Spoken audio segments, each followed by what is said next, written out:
Real.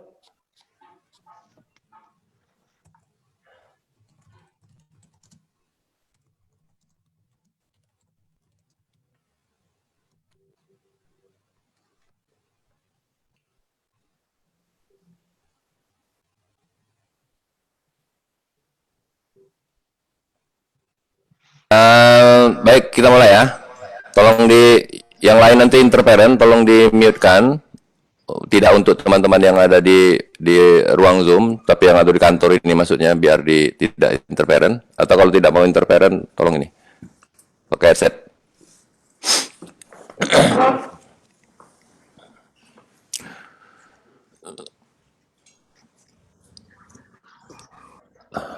Oke, sudah. Baik, teman-teman yang selama ini selalu terlibat di dalam dialog yang kita laksanakan setiap Jumat pagi. Sejogjanya apa seyogyanya ya? Seyogyanya kayaknya.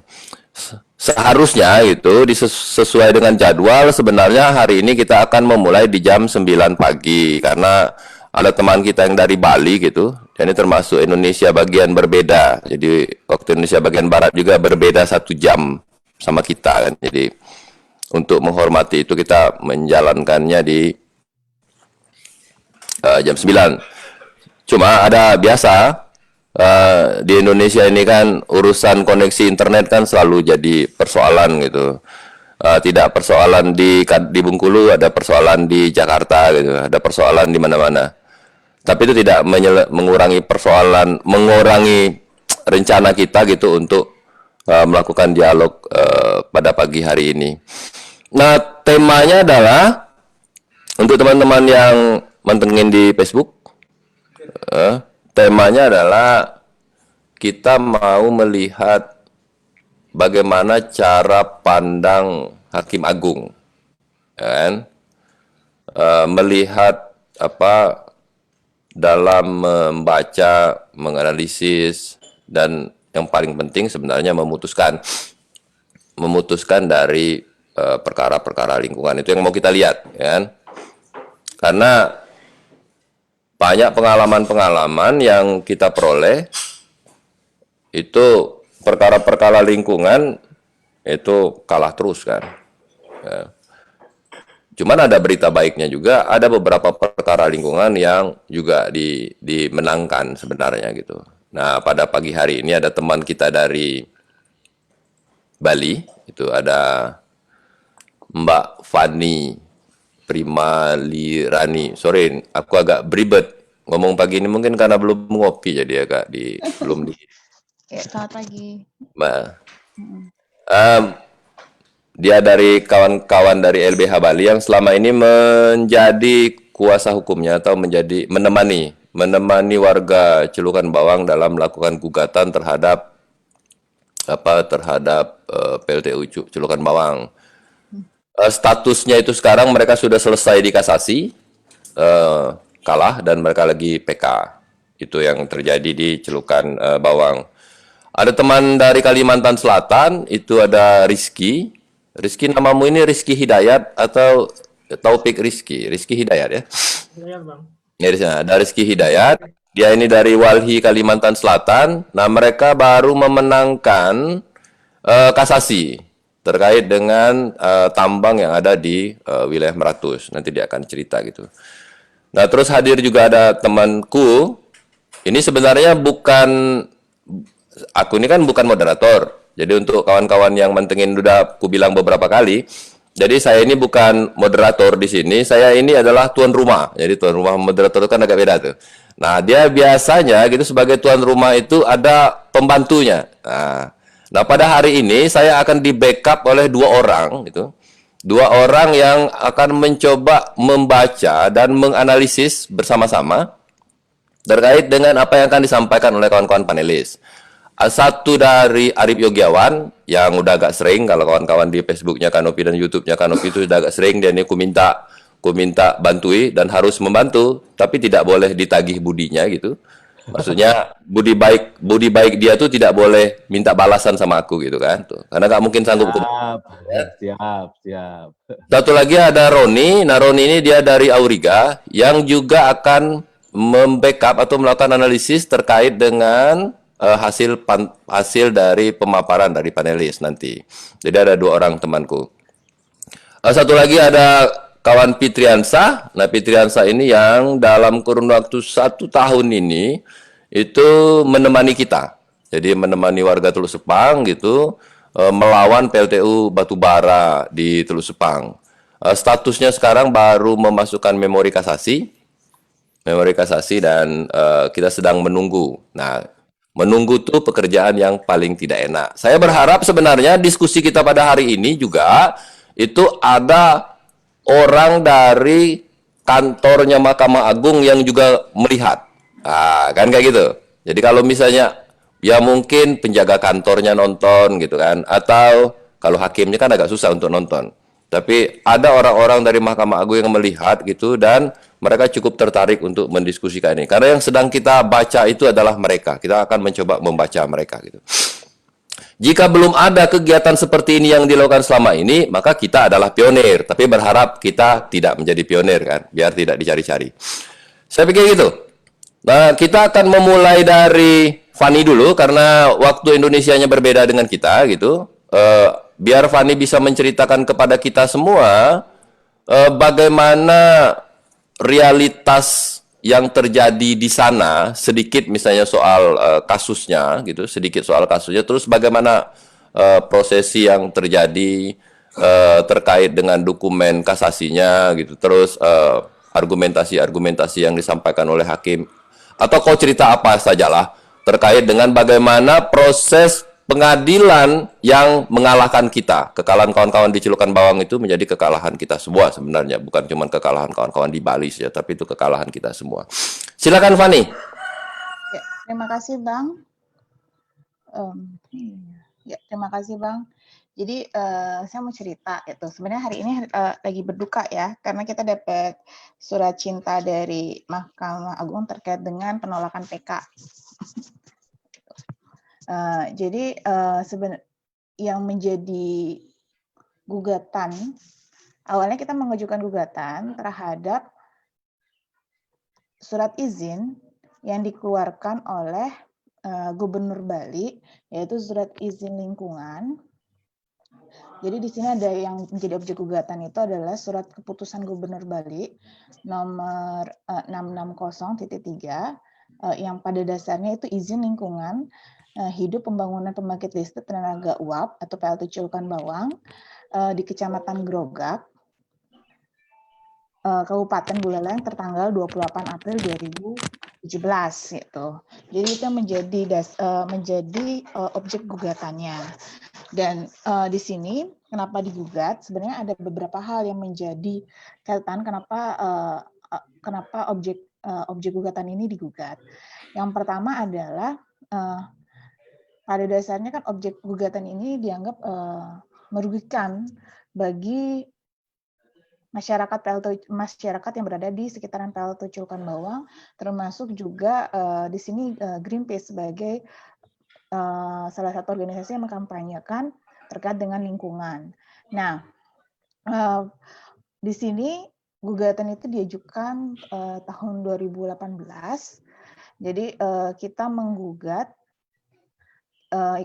Yang pertama sebenarnya di isi gugatannya itu kita menjelaskan terkait dengan posisi tergugat itu sebenarnya sah gitu kan. Terus yang kedua tenggang waktu gugatan itu juga masih dalam ruang lingkup, maksudnya tidak bertentangan dengan pasal 55 Undang Nomor 5 Tahun 1986 tentang Peradilan Tata Usaha Negara.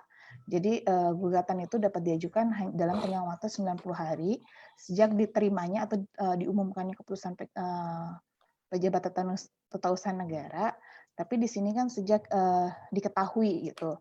Jadi walaupun dia tahun 2017, tapi masyarakat itu kan tidak tahu terkait dengan izin tersebut gitu, karena izin tersebut sebenarnya hanya dipublish di website Badan Lingkungan Hidup gitu. Dan masyarakat tuh dianggap tahu gitu ketika sudah terpublish di website, dan itu menjadi dasar kita karena tidak pernah ada sosialisasi kepada masyarakat terkait dengan izin-izin tersebut, dan partisipasi publik memang tidak pernah ada, dan tanda tangan terkait dengan adanya partisipasi publik itu sifatnya semu, dalam artian kepala dinasnya di sana ternyata kepala kepala desanya ternyata di sana dia tidak pernah di pengadilan tidak pernah ada namanya sosialisasi. Itu sifatnya adalah tanda tangan, ada form tanda tangan yang dibawa keliling oleh kepala desa gitu ke beberapa orang untuk ditandatangan bahwa memang sudah ada partisipasi, dan itu yang menjadi legitimasi bahwa sudah ada partisipasi publik sehingga izin lingkungan itu memenuhi prosedur gitu. Dan di sini sebenarnya ada 3 penggugat. Yang pertama adalah itu prinsipal yang pertama itu ada Pamangku, itu ada perwakilan dari paguyuban masyarakat peduli lingkungan gitu. Sekaligus sebenarnya Pak Mangku itu memiliki tanah gitu 4 hektar di kawasan Culukan Bawang, dan dia juga seorang pekebun di sana. Terus yang kedua dan ketiga ini itu merupakan kepala nelayan gitu. Jadi ketua nelayan, ada 2 kelompok nelayan yang ikut menggugat. Jadi ketuanya ikut melakukan menjadi prinsipal dalam gugatan ini gitu, karena mereka merasa terdampak secara lingkungan gitu. Secara lingkungan di mana ikan yang mereka bisa tangkap gitu kan dalam jangka jarak dekat, akhirnya mereka kesulitan gitu. Termasuk mereka melihat terumbu karang banyak yang rusak gitu. Jadi itu menjadi dasar mereka untuk mengajukan gugatan gitu. Di samping sebenarnya banyak hal gitu, misalnya kayak suara bising, terus asap PLTU Culukan Bawang, dan juga mereka mulai merasakan dampak-dampak kesehatan. Nah, itu menjadi kenapa mereka, termasuk yang keempat itu adalah dari kawan-kawan Greenpeace gitu, yang menjadi prinsipal keempat yang mengajukan gugatan terkait dengan izin PLTU Culukan Bawang tahap 2. Jadi sebenarnya ada 3 tahap. Tahap pertama sudah terbangun, yaitu PLTU Culukan Bawang 1. Terus yang akan dibangun ini sebenarnya yang kedua gitu. Yang kemudian baru yang kemudian yang terakhir yang ketiga. Jadi sebenarnya hal-hal yang menjadi poinnya itu selain masih memenuhi unsur undang-undang terkait tata usaha negara, baik itu sebagai prinsipal maupun jangka waktu, di sini kita juga menganalisis bahwa batu bara itu berdampak terhadap perubahan iklim, terus terkait juga berdampak terhadap udara, terus terkait dengan keanekaragaman, karena di dekat Culukan Bawang kan sebenarnya ada jalak Bali yang gitu. Jalak Bali itu kan dia burung yang sifatnya memang ciri khas daripada Bali gitu, dan ini sifatnya langka. Dan asap batu bara itu dilihat juga akan berdampak terhadap punahnya jalak Bali. Selain juga dampak terkait dengan pencemaran air laut, terus dampak kesehatan masyarakat, habis itu dampak flora dan fauna. Di sini sebenarnya kita menganalisis dampaknya, terus termasuk AMDAL juga gagal melakukan evaluasi terhadap dampak lingkungan, karena kebunnya Pak Mangku selaku prinsipal kami yang pertama, yaitu sebenarnya beliau pekebun kelapa gitu ya, yang mana dia merasakan dampaknya adalah biasanya kelapanya bisa menghasilkan ribuan kelapa kan gitu untuk dipanen. Nah, setelah ada PLTU ternyata jauh berkurang gitu. Di samping juga dia merasakan kebisingan karena kan rumahnya pas di samping dari PLTU tahap 1 itu sendiri. Dan juga penerbitan ini juga kita rasa tidak bertentangan dengan asas kepastian hukum gitu kan. Jadi ada kekeliruan disebabkan jadi ada kesalahan administratif karena memang tidak pernah ada partisipasi publik sama sekali. Dan itu sebenarnya itu sudah kita waktu itu kita kita waktu itu PLT juga ada kita sidang, kita mengajukan gugatan yang kemudian menghadirkan saksi-saksi, itu beberapa ahli dari yang memang paham terkait dengan isu perubahan iklim, terus dampak-dampak lingkungan, termasuk juga kita hadirkan juga saksi-saksi dari masyarakat. Nah,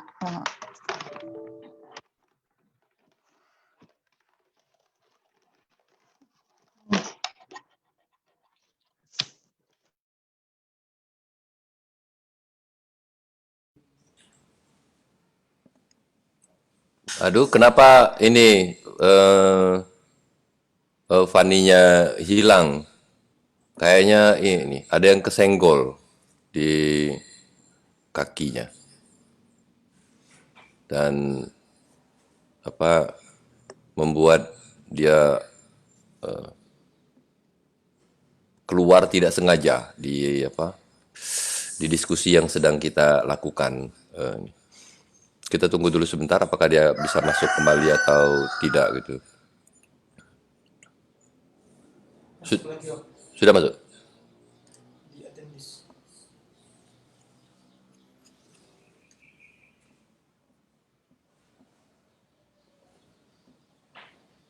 Di mana?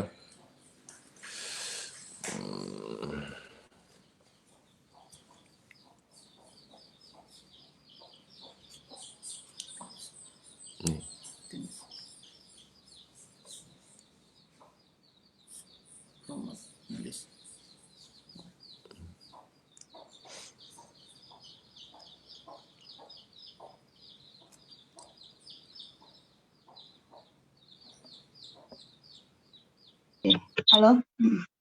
Ya, silakan, Pan, ditambahin. Tadi ini handphonenya jatuh ya? Ya, jadi dari sebenarnya kita ngajuin gugatannya sekitar bulan Februari. Terus kemudian ada pemeriksaan berkas termasuk pemeriksaan saksi. Namun di sana sebenarnya sudah juga terbukti bahwa ada partisipasi publik. Juga sudah terbukti bahwa sebenarnya tidak ada namanya sosialisasi, termasuk sosialisasi terkait izin lingkungan, itu sama sekali tidak pernah ada. Namun kelihatannya hakimnya itu gitu. Jadi dalam putusan tahap pertama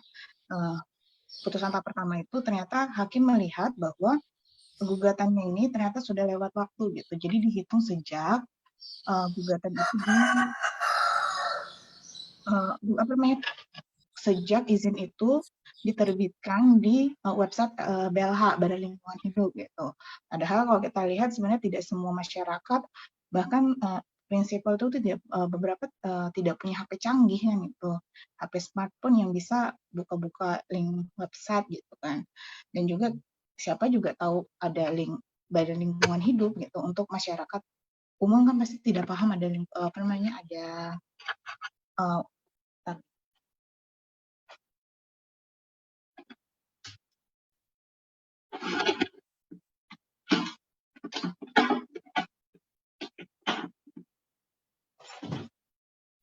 ya, pasti tidak paham ada link Badan Lingkungan Hidup. Nah, 2 poin itu sebenarnya menjadi dasar bahwa yang pertama lewat waktu, terus yang kedua adalah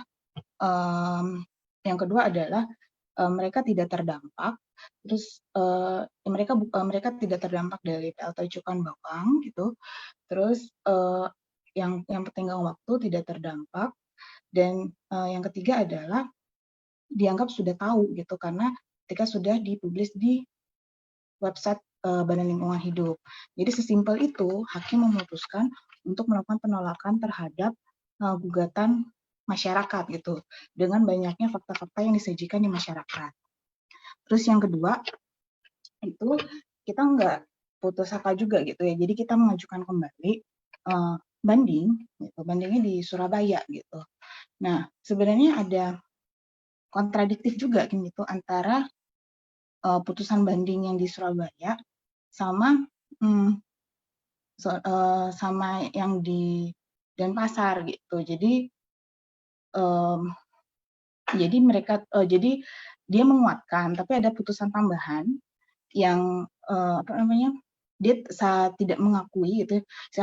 Yang pertama dia mengakui bahwa dia sebagai pihak ketiga gitu, tapi tetap gitu kan, misalnya sudah dianggap ketika sudah publish di Badan Lingkungan Hidup gitu, maka dianggap sudah tahu gitu. Terus itu kita lakukan, kemudian sebenarnya kita udah ngeluarin, jadi putusan yang kedua itu, putusan yang, nah, terus yang putusan, nah jadi tanggal 11 Februari 2018 itu Hakim Mahkamah Pengadilan Negeri Tata Usaha Negara yang di Surabaya yang melalui proses banding itu menguatkan kembali putusan Tata Usaha Negara gitu dengan secara rinci alasan kasasi Surabaya sebagai berikutnya, sebagai bahwa putusan yang pada dasarnya adalah para pemohon kasasi dianggap tidak memiliki kepentingan hukum yang dirugikan. Terus 90 hari, ini 90 hari, sama bahwa terjadi bahwa fakta gitu kan, bahwa tidak ada pencemaran lingkungan. Yang ketiga itu bahwa belum ada pencemaran lingkungan yang diakibatkan karena belum terbangun PLTU gitu. Jadi yang pada banding itu belum terbangun PLTU, jadi nggak bisa dikatakan bahwa akan menimbulkan pencemaran gitu. Nah ini juga menjadi ini ketika ternyata apakah ini juga menjadi kontradiktif gitu kan, ketika bagaimana menunggu gitu kan pencemaran itu terjadi ketika batas pengajuannya itu adalah 90 hari sejak dinyatakan di website Badan Lingkungan Hidup. Itu kan jadi kontradiktif sebenarnya. Alasan itu sebenarnya jadinya kan menggugurkan hak masyarakat untuk menggugat gitu. Satunya harus ada pencemaran lingkungan secara nyata, terus satunya harus pencemaran itu harus sudah ada 90 hari sejak diumumkan di website BLH. Nah, itu Tapi juga gini Pan, sebentar Pan, saya mau tanya dulu sedikit. Sudah sebelumnya kan sudah ada PLTU Celukan Bawang tahap 1 ya, yang ya, sudah beroperasi, dan yang digugat ini adalah PLTU Celukan Bawang tahap kedua kan, ya. yang digugat. Artinya gitu, kalau misalnya mereka meminta harus ada bukti yang nyata, sebenarnya kan kita bisa berpijak dari pengalaman atau cerita dari PLTU Celukan Bawang 1 menjadi salah satu pijakan atau referensinya. Gimana pandanganmu? Nah, sebenarnya pada saat sidang pertama itu, pemeriksaan saksi, kita menghadirkan bahwa itu sudah berdampak. Itu kita melihat dari pembangunan PLTU tahap 1 itu. Kita sudah memberikan pemahaman tersebut. Nah, yang dimaksud di sini adalah dampak dari pembangunan PLTU tahap 2 gitu. Jadinya kan nggak, jadi secara logika kan untuk sampai bisa berdampak itu suatu bangunan tuh kan ada izin lingkungan, kemudian izin usaha kan gitu, baru dia bisa beroperasi, baru bisa berdampak. Nah, di sini yang dimaksud adalah kita sudah menunjukkan izin, kita sudah menyajikan terkait dampak-dampak PLTU tahap 1, dan kita bilang itu juga bisa terjadi apabila dan akan memperparah jika PLTU tahap 2 dibangun. Nah, hal itu dielakkan gitu. Jadi dibilang bahwa hakim itu seolah-olah menyingkirkan dampak PLTU tahap 1 gitu. Dan seolah tutup mata dan bilang bahwa ini berbeda gitu antara PLTU tahap 1 dan PLTU tahap 2 gitu. Jadi nggak bisa disambungkan terkait dampaknya. Jadi harus dipisahkan, dan kalaupun mau menggugat, kita yang harus membuktikan dampak dari PLTU tahap 2, yang mana itu juga kan tidak masuk logika karena pembangunan aja belum ada pembangunan. Bisa kita mengambil sampling kalau dia sudah terdampak. Jadi itu kan sebenarnya putusan yang sebenarnya menyesatkan, dan itu juga menyulitkan kita, dan sebenarnya juga kita melihat sebenarnya hakim juga nggak pro ke lingkungan gitu, padahal sudah banyak data lingkungan yang kita sajikan di sana gitu sih Bang. Kalau terkait satu pertanyaan lagi, terkait dokumen andalnya sebagai pijakan izin lingkungan itu sama. Jadi maksudnya PLTU tahap 1 dengan PLTU tahap 2, dia kan berarti ada dua dokumen andal gitu sebagai pijakan SKKLH yang akan mengeluarkan, yang menjadi referensi ketika izin lingkungan dikeluarkan. Itu isinya sama atau berbeda? Jadi AMDAL itu isinya sebenarnya satu paket, Bang. Pembangunan PLTU tahap 1, 2, dan 3. Jadi ada tiga pembangunan PLTU dalam satu AMDAL. Nah, tapi izinnya beda-beda. Misalnya izin PLTU tahap 1, izin PLTU tahap 2 itu berbeda. Dan itu memang karena berada di tanah yang sama, Bang. Jadi memang AMDAL-nya memang sama, cuman memang ada pembaruan, misalnya ada beberapa kali pembaruan, misalnya ada AMDAL tahun 2007, terus dibarui dengan AMDAL tahun 2013, terus yang kemudian diperbarui dengan AMDAL tahun 2017. Yang pada pokoknya sebenarnya ketiga PLTU itu, 3 tahap itu mencakup dalam satu AMDAL. Oke, begitu teman-teman. Jadi ada satu dokumen yang dibuat untuk 3 pembangkit gitu. Teknologinya sama gitu. Contoh dampak dari pembangkit pertama yang sudah beroperasi itu juga sudah ada gitu, sudah dikeluarkan gitu kalau dengan pendekatan scientific evidence. Tapi kawan-kawan di Bali tetap bisa dikalahkan. Nah, saya mau minta ke Roni dulu, terkait dengan apa namanya, bagaimana membaca dari uh, poin-poin yang disampaikan sama si Fani. Halo Roni. Ya bang. Silakan kau respon. Jangan lama-lama ya, 3 menit, 4 menit paling lama. Dia respon dulu pernyataan Ya. dari Fani. Makasih karena memang di problem di TUN itu kan kita dibatasi oleh waktu ya, jangka waktu, dan mendalilkan waktu itu menjadi sangat penting. Nah, namun sebenarnya di TUN sendiri juga membuka ruang ada model-model gugatan yang lain yang bisa diajukan. Jadi kita kan misalnya dengan model fiktif positif misalnya, itu juga satu hal yang baru yang bisa dibangun ulang sebenarnya. Tapi satu hal menurutku sih melihat bahwa majelis hakim di pengadilan TUN terlalu normatif ya di dalam melihat konsep batas waktu diajukannya permohonan atau daluarsanya. Nah, mestinya kalau misalnya memang hakimnya strict menyatakan batas waktunya sudah lewat batas, ya mestinya dia selesaikan dong di proses pemeriksaan pendahuluan. Seharusnya seperti itu. Tapi ketika dia masuk ke dalam proses pemeriksaan pokok perkara, artinya batas waktunya harusnya sudah tidak bisa dipersoalkan lagi. Nah, seperti itu sih Bang. Khusus yang di Cilokan Bawang. Oke, saya tadi sebenarnya agak sedikit ini, Miss. Itu kan itu NO ya, ditolak ya, yang di pengadilan tahap pertamanya, terus dikasasinya menguatkan NO itu, gitu, Van? Iya, iya, iya, Bang. Artinya ada penggugat yang tidak para prinsipal atau para penggugat itu kan dinyatakan tidak punya kepentingan, tidak punya hak kan, kayak begitu kan? Iya. Hmm. Kenapa gue jadi kayak hakim kayak begini? Aduh, jadi grogi aku kalau dengan para pengacara yang progresif ini kan. Gimana Ron responmu terkait dengan legal Ya. standing itu? Nah, makanya ketika problemnya itu di legal standing, kan beda dengan ini ya, proses persidangan pidana dan perdata ya. Di TUN ini kan dia ada proses pemeriksaan pendahuluan. Mestinya kalau dia mempersoalkan standingnya, maka harusnya si hakim selesaikan di proses pemeriksaan pendahuluan. Kalau memang dia mau bicara dalam konteks normatif gitu, ya, sesuai dengan Undang-Undang Peradilan Tata Usaha Negara.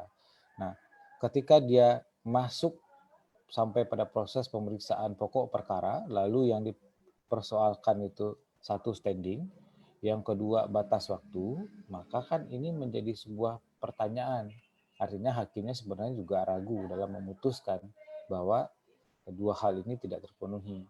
Nah, menurutku besar dan banyak dan beberapa kasus yang kita lihat di Pengadilan Tata Usaha Negara seperti ini.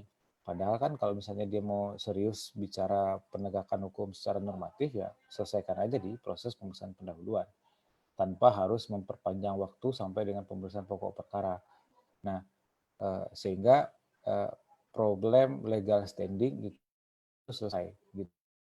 Dan dari keterangan Mbak Fani kan juga yang banyak di-mention di dalam pertimbangan hakim itu kan persoalan batas lewat waktu, Mbak, ya, persoalan daluarsa sebenarnya. Nah, kalau dia bicara di persoalan daluarsa, ketika di proses pemeriksaan pendahuluan itu lewat, maka harusnya juga tidak bisa dipersoalkan lebih lanjut gitu. Nah, ini menurutku ya menjadi sebuah problem ya, di dalam beberapa kasus di Pengadilan Tata Usaha Negara gitu, Bang Ali.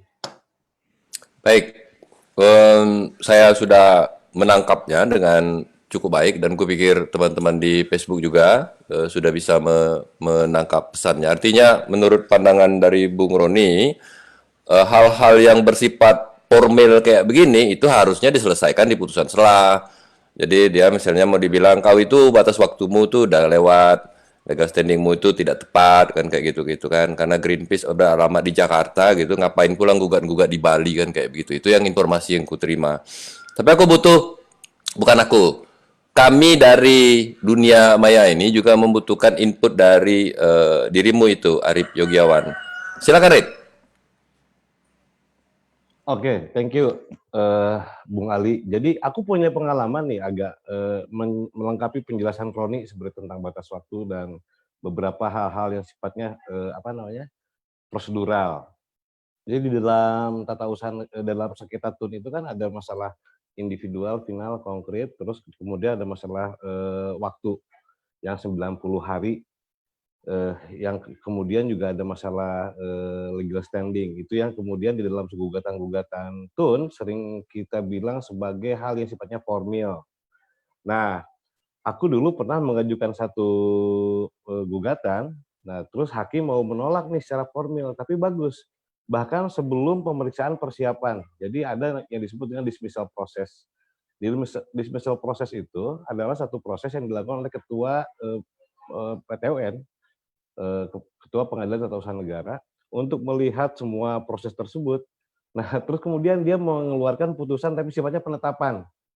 Jadi ditetapkan bahwa gugatan ini tidak memenuhi unsur-unsur formil sebagaimana layaknya Peradilan Tata Usaha Negara. Sehingga gugatan ini ditolak. Jadi ditolak sejak awal, bahkan tidak melalui satu proses yang disebut dengan pemeriksaan persiapan. Itu satu tuh. Itu pernah kejadian di Pengadilan Negeri Bandung waktu hendak mengajukan gugatan terhadap penetapan WMK. Alasannya karena WMK tidak bersifat individual dan lebih bersifat umum gitu, walaupun bentuknya dia basicing. Nah, artinya alasan-alasan seperti itu kayaknya lebih bisa diterima oleh akal ya, ketimbang kemudian ini dibuka lewat dismissal, lolos juga pemeriksaan persiapan, setelah itu seharusnya mulai masuk ke pokok-pokok perkara kan, ketika persidangan umum. Nah, tetapi kemudian setelah melalui satu proses pokok perkara diputusnya ada di hal formil, ini kayak balik lagi ke belakang gitu. Makanya di dalam sengketa tun sebenarnya tidak ada istilah NO karena dia udah melewati yang dibilang sama Uda Roni tadi. Udah lolos pemeriksaan persiapan, udah lolos dismissal. NO di PTUN itu si Yogianya ditetapkan dalam dismissal proses yang dilakukan oleh Ketua Pengadilan Tata Usaha Negara. Seharusnya begitu. Bahkan itu belum penunjukan majelis hakim gitu ya. Tetapi baru kebijakan dari Ketua Pengadilan Tata Usaha Negara. Itu satu yang pengen saya bilang. Yang kedua agak aneh kalau bicara celukan bawang. Pertama, celukan bawang ini amdalnya 1/3 gitu. Sementara pembangunannya juga dibangun satu dulu, terus kemudian yang kedua, terus kemudian nanti ada yang ketiga gitu. Nah, waktu pembangunan yang pertama itu warga mungkin belum, waktu di awal pembangunan masih ngelihat semangat pembangunan ya, wah gila ini mau dibangun PLTU, senang gitu, menyambut baik. Baru kemudian ketika PLTU 1 beroperasi, warga merasakan dampaknya buruk, makanya ketika hendak dibangun PLTU 2, kemudian warga menggugat, kan begitu. Nah, izinnya sendiri kemudian berbeda, PLTU 1, PLTU 2 berbeda, tapi dokumen AMDA-nya itu disatuin. Itu yang kemudian juga menjadi satu hal yang rancu. Nah, sehingga seharusnya karena ini perkara lingkungan, seharusnya hakim dari pengadilan pertama hingga pengadilan kasasi berpikir bahwa sengketa lingkungan itu adalah bukan sengketa yang aku mau bilang tapi takut Roni tersinggung. Pembuktian kerugian itu tidak konvensional, gitu. Pembuktian kerugian itu tidak konvensional, tapi pembuktian kerugian itu harus melihat ke depan, gitu ya. Karena ini masalah lingkungan. Toh juga kemudian penegakan hukum lingkungan esensinya adalah untuk menjaga supaya tidak terjadi kerusakan yang masif sehingga kualitas lingkungan masih bisa dinikmati oleh anak cucu kita. Tujuannya aja dulu tujuan jangka panjang gitu. Tetapi kemudian diprotes di dalam persidangan Celukan Bawang itu hanya diukur yang hari ini saja ke belakang. Contoh tadi, ini belum muncul kerugian sehingga penggugat tidak memiliki legal standing. Nah, itu yang sesuatu yang kurasa agak sesat berpikir dari mulai pengadilan tingkat pertama sampai sampai putusan kasasi. Karena dalam bayanganku sebenarnya PLTU 1 itu sudah membuktikan sehingga dengan adanya PLTU 2 maka kualitas lingkungannya akan semakin memburuk, kan itu yang harusnya dilihat. Beban yang akan diderita oleh lingkungan hidup sekitar, ekosistem sekitar, baik alamnya, lingkungan hidupnya, lautnya, biota lautnya, beserta manusianya itu akan bertambah. Itu yang kurasa juga di Mahkamah Agung harusnya dipertimbangkan. Aku jadi ingat dulu waktu di Komisi Yudisial gitu selalu bicara dua model keadilan. Yang pertama itu adalah keadilan prosedural, yang kedua adalah keadilan substansial.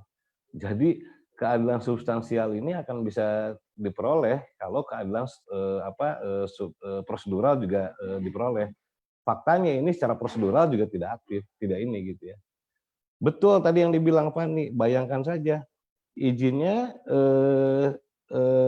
waktu menggugatnya 90 hari, tetapi kan kalau lewat dari 90 hari, apalagi ini satu proses pembangunan gitu, mungkin saja belum terjadi yang disebut dengan pencemaran, mungkin saja belum terjadi kerugian gitu. Tetapi karena ini akan beroperasi cukup panjang dan akan menimbulkan polutan di wilayah sekitar, maka seyogianya juga pandangannya tidak hanya di situ saja. Nah, Mahkamah Agung sendiri kan sebenarnya sudah mengeluarkan surat edaran Mahkamah Agung, nomornya aku lupa, nanti Roni bisa ngecek tuh, terkait dengan jangka waktu sebenarnya. Jadi jangka waktu mengajukan gugatan itu bagi mereka yang tidak dituju langsung oleh Basiking, yang ditujunya kan PLN, Indonesia Power gitu ya, kalau di beberapa ini, atau beberapa perusahaan gitu, karena izinnya diajukan ke mereka. Nah, sehingga warga ini adalah bukan yang dituju langsung oleh Basiking. Itu ukuran 90 hari itu bisa diajukan sejak dia mengetahui. Nah, mengetahuinya juga harus diukur. Bagaimana cara mengetahuinya gitu. Kebanyakan beberapa teman melakukan permohonan informasi. Jadi dihitung mengetahuinya itu adalah sejak dia memperoleh dokumen hasil sengketa informasi. Beberapa teman melakukan hal seperti itu. Yang kedua adalah sejak kerugian itu dirasakan. Jadi kalau misalnya kerugian dirasakan, maka 90 hari sejak kerugian itu dirasakan, maka dia bisa mengajukan gugatan. Nah, tetapi kemudian alasan yang disampaikan oleh pengadilan, baik di tingkat 1 banding ataupun kasasi, itu tidak merujuk kepada hal tersebut. Padahal itu produk Mahkamah Agung. Gitu. Nah, itu untuk prosedural. Terus sekarang begini, untuk substansial, aduh, gitu. Kebayang ya kalau gugatan-gugatan yang bagus, saya tahu persis ya gugatan Celukan Bawang itu disusun bareng-bareng, keren, melibatkan banyak ahli gitu. secara evidence saintifiknya oke gitu, sehingga mungkin tidak berani masuk ke wilayah substansial, sehingga yang dihajarnya adalah wilayah prosedural, sehingga kita patut bercuriga sebenarnya terhadap putusan ini.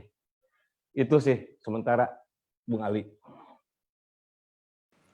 Baik, jadi ada dua hal yang sebenarnya penting untuk kita pahami secara bersama-sama, kawan-kawan sekalian.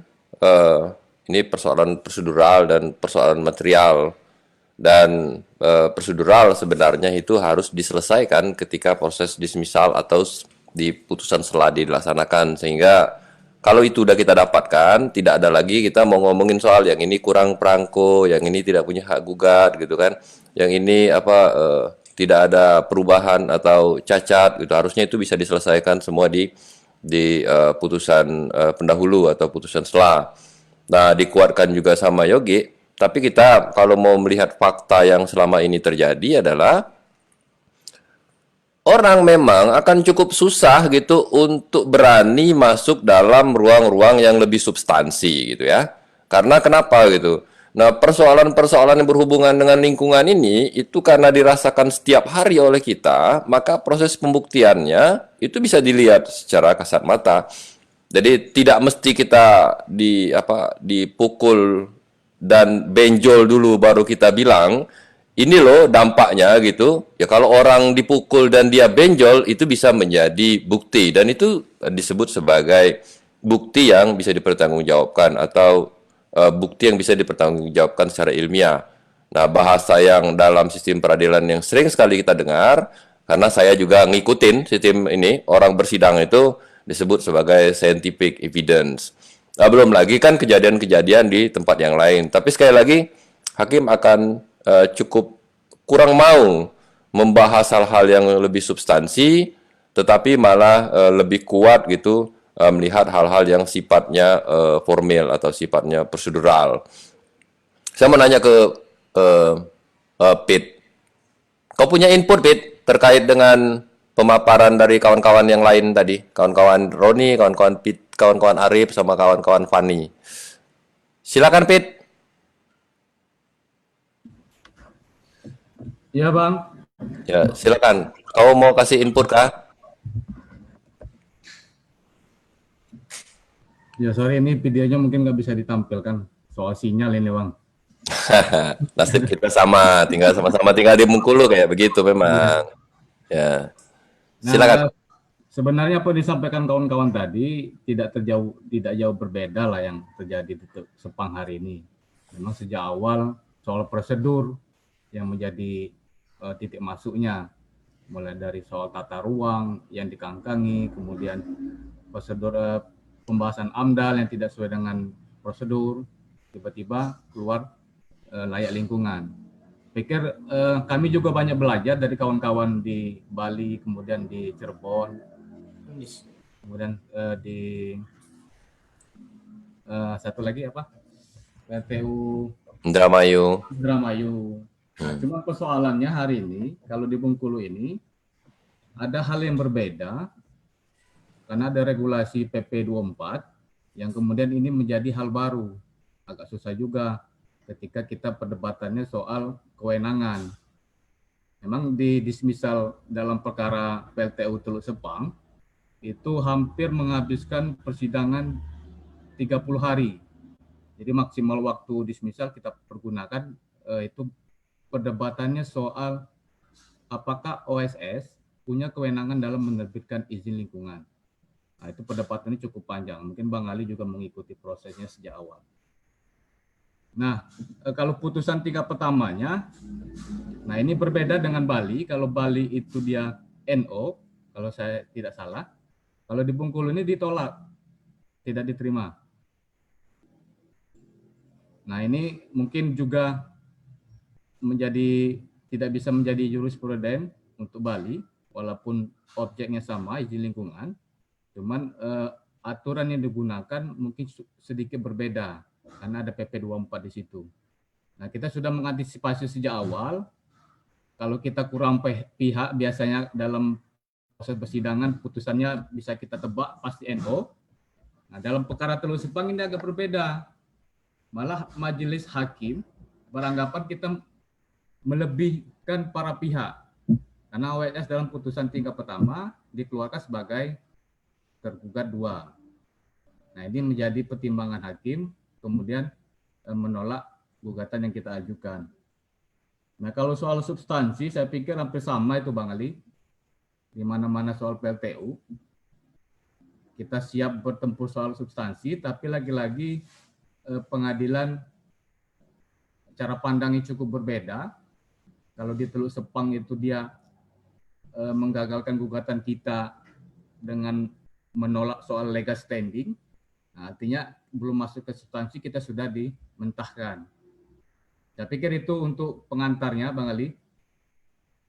Memang perbedaan di beberapa gugatan yang kawan-kawan ajukan di wilayah lain dengan Bengkulu itu ada satu hal baru soal PP 24. Penangan yang perdebatannya mungkin sampai hari ini kawan-kawan uji materi itu Mahkamah Agung apakah sudah keluar atau belum, saya tidak terlalu update informasinya. Itu antara mandat dengan delegasi itu perdebatannya cukup panjang, sampai hari ini mungkin belum clear. Nah, kita belum masuk ke soal substansi, soal kewenangan itu sudah menghabiskan energi yang cukup banyak saya pikir. Itu pengantarnya Bang Ali.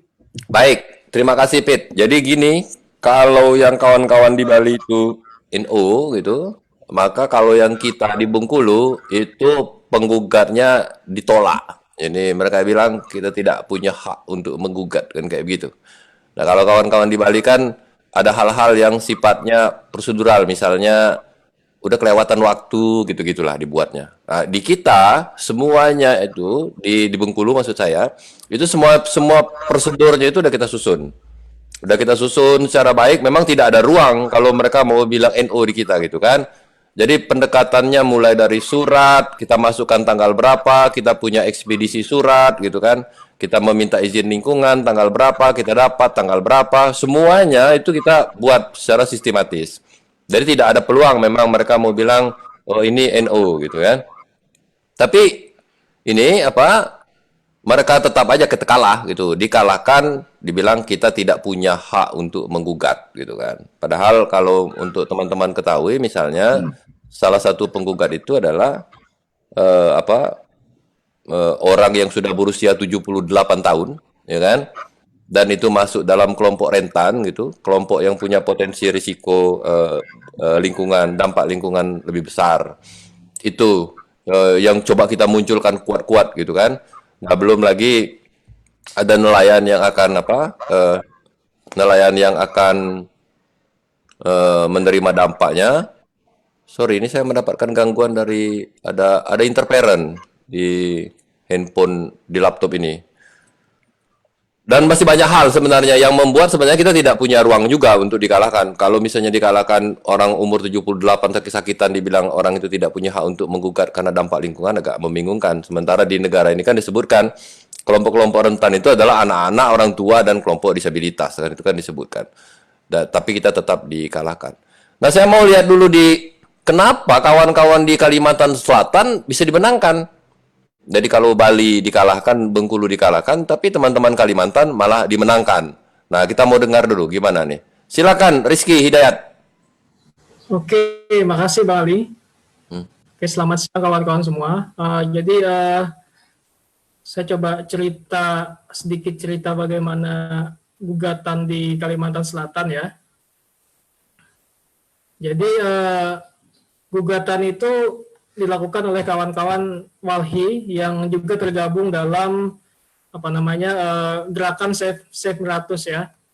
Nah, jadi gugatan itu dipicu SK Menteri SDM nomor 441K30 di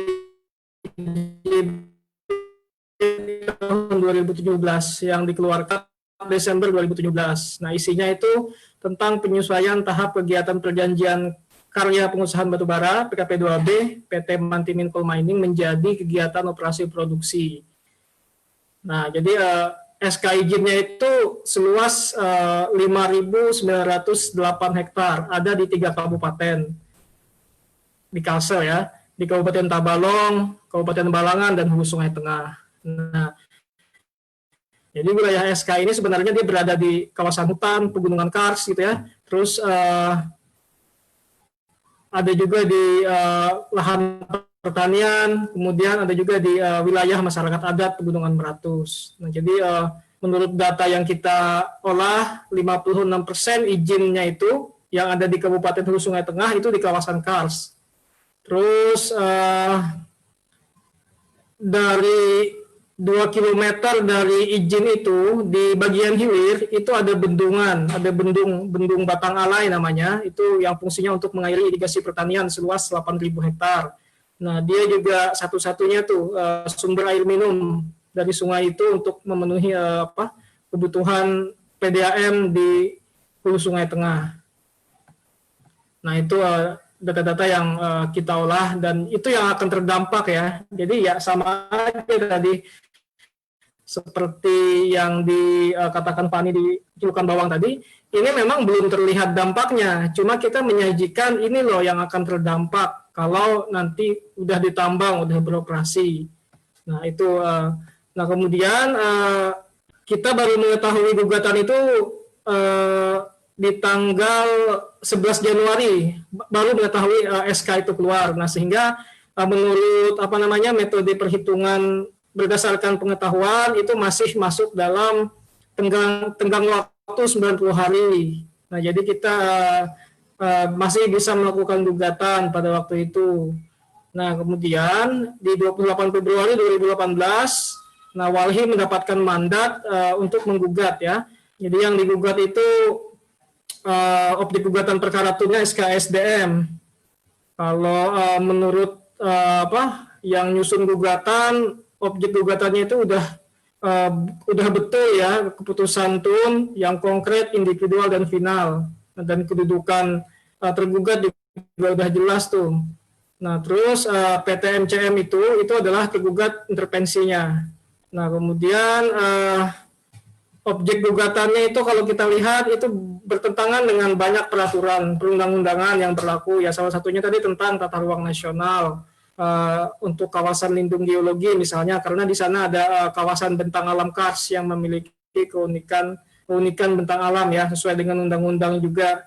Nah, terus gugatan dimasukkan di PT UN, kemudian aksi-aksi massa baik di Kabupaten Hulu Sungai Tengah atau di Kalsel secara umum itu berlangsung dan terus bergulir.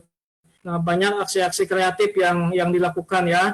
Mulai dari aksi-aksi damai gitu kan, ada yang berpuisi, dialog, seminar, lomba fotografi gitu, terus ada pendakian bersama karena di sana kan Pegunungan Meratus ya hutan tropis yang banyak menarik perhatian orang, biasanya para pendaki suka ke sana. Terus kita juga ada istighosah gitu bersama ulama. Nah, kemudian ada doa bersama tokoh-tokoh agama, pendeta, pastor gitu kan. Dan langkah terakhir yang kita lakukan itu menulis surat untuk presiden. Nah, ada 1.000 surat yang kita kirim untuk presiden yang berisi ya tentang aspirasi rakyat lah ya yang lingkungannya akan hancur karena tambang itu tadi sendiri.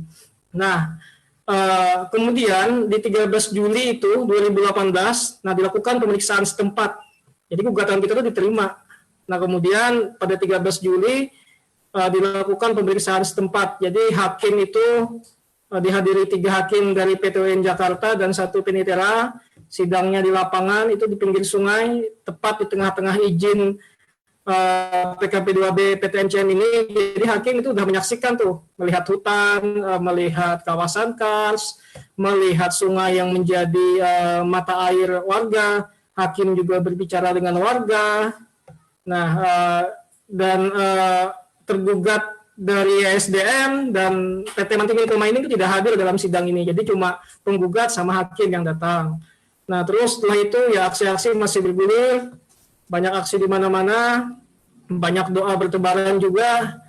Nah, kemudian kita juga ada kampanye media yang cukup efektif. Jadi kita pernyataan para tokoh, masyarakat adat, pemimpin agama, peneliti dan sebagainya itu kita rekam untuk pendidikan dan kita upload gitu ya di media sosial, dan itu cukup efektif untuk menggalang dukungan publik.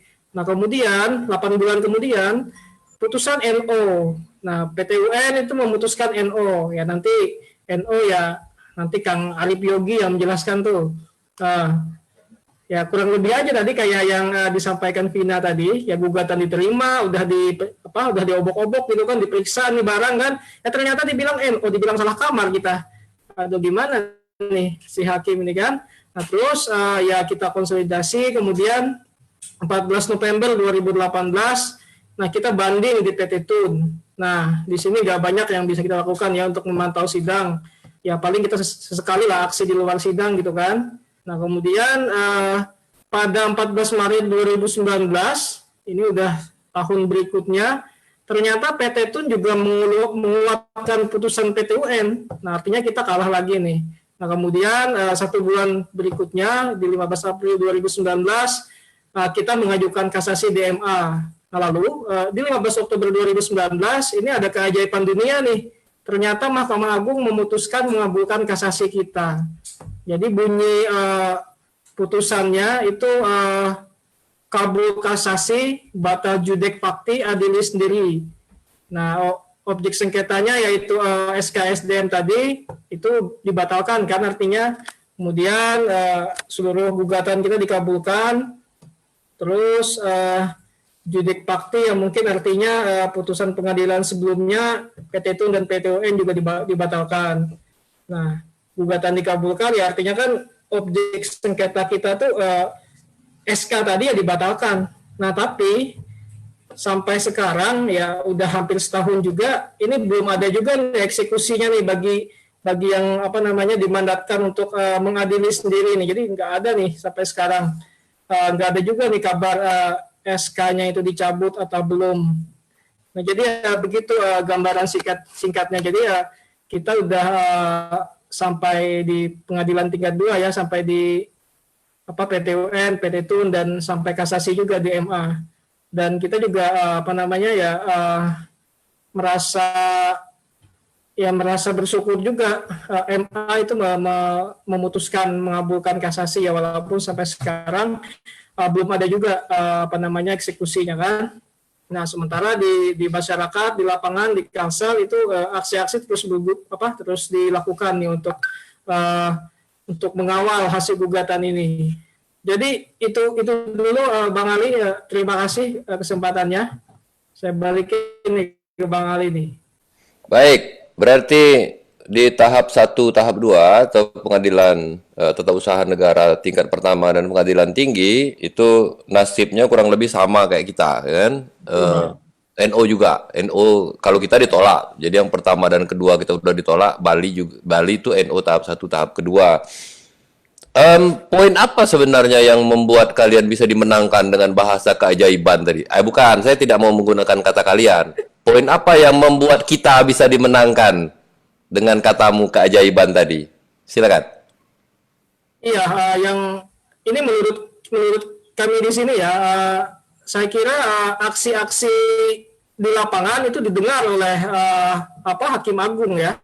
Jadi ya sebelumnya kita dikalahkan, ya kita aksi aja terus kan. Kemudian kita menggunakan narasi-narasi yang dekat dengan masyarakat, dekat dengan mungkin dekat juga dengan Hakim Agung itu sendiri soal kita menolak tambang ini, kita menyelamatkan Meratus ini, yang menyelamatkan kehidupan gitu ya. Nah, saya hanya bisa ngasih keterangan di bagian situnya, karena di dalam persidangan, nah kita juga tidak terlalu paham bagaimana prosesnya di sana. Jadi yang poin yang membuat kita dimenangkan, ya itu tadi ya tekanan publik gitu kan, makin banyak yang bersuara dari berbagai kalangan, sampai juga kita melibatkan kelompok rentan. Nah, waktu kita menulis surat buat presiden itu kita melibatkan kawan-kawan dari tunanetra. Jadi mereka menulis surat menggunakan huruf braille, yang artinya kurang lebih bahwa ya walaupun kami tidak bisa melihat apa itu pegunungan Meratus yang akan hancur oleh tambang, setidaknya kami bisa merasakan udara dari Meratus, katanya begitu. Dan banyak lagi seperti ulama-ulama dan sebagainya yang juga menyatakan dukungan untuk gerakan ini, untuk gerakan melawan batubara di pegunungan Meratus. Nah, saya kira itu juga dilihat hakim kira-kira ya. Jadi menjadi salah satu pertimbangan gugatan kita, kasasi kita dimenangkan. Begitu Bang Ali. Baik, menarik. Tapi saya juga tidak punya kemampuan cukup dalam sebenarnya untuk merespon tentang hukum karena kapasitas kita sama aja Ki. Kalau urusan di jalanan, aksi kreatif, rajanya kita ini kan kuatlah kita soal kayak begini. Nah, kita mau minta bantu sama Arif. Tolong dikasih pencerahan ke kami, Arif Yogiawan, terkait dengan kemenangan yang diperoleh oleh kita di Kalimantan Selatan. Silakan Rip. Thank you, Bung Ali. Jadi kalau jalanan aksi kreatif luar biasa ya. Aliansi tolak paru hitam itu dahsyat banget itu. Tapi kalau di tempatnya Roni semua paru emang hitam karena digoreng. Oke, gini. Pertama menarik sekali. Aku dari yang terakhir dulu deh. Pertama menarik sekali model kampanyenya. Bayangkan ya. Orang yang tidak melihat pun bisa menerima manfaat dari keberadaan Gunung Meratus. Dan sebenarnya itu bisa membuktikan bahwa Gunung Meratus itu sebagai paru-paru dunia. Artinya, jika kita mau merusak Gunung Meratus, kita sedang merusak paru-paru dunia. Jadi kalau di Bengkulu ada aliansi tolak paru hitam, yang hitamnya itu adalah parunya orang-orang, kalau ini parunya dunia yang hitam gitu ya, agak-agak mirip ini konsep kampanye. Tapi luar biasa keren gitu ya. Itu satu. Yang kedua, yang menarik adalah gugatan dilakukan di Jakarta. Karena yang membuat keputusan adalah menteri SDM apa menteri apa? Ki? SDM Bang, Oke. Dirjen Minerba yang ngeluarin SK itu. Cuma setingkat dirjen. Siap, setingkat dirjen. Dan itu dilakukan di Jakarta. Artinya kebayang gitu ya. Di Jakarta itu adalah kan hakimnya kira-kira tidak mengetahui langsung situasi di sana seperti apa gitu. Atau juga mungkin ada beberapa hakim yang memeriksa yang pernah tinggal di Kalimantan Selatan, tetapi dapat dipastikan bahwa mungkin dia tidak terbawa dengan aura di Kalimantan Selatan. Itu satu.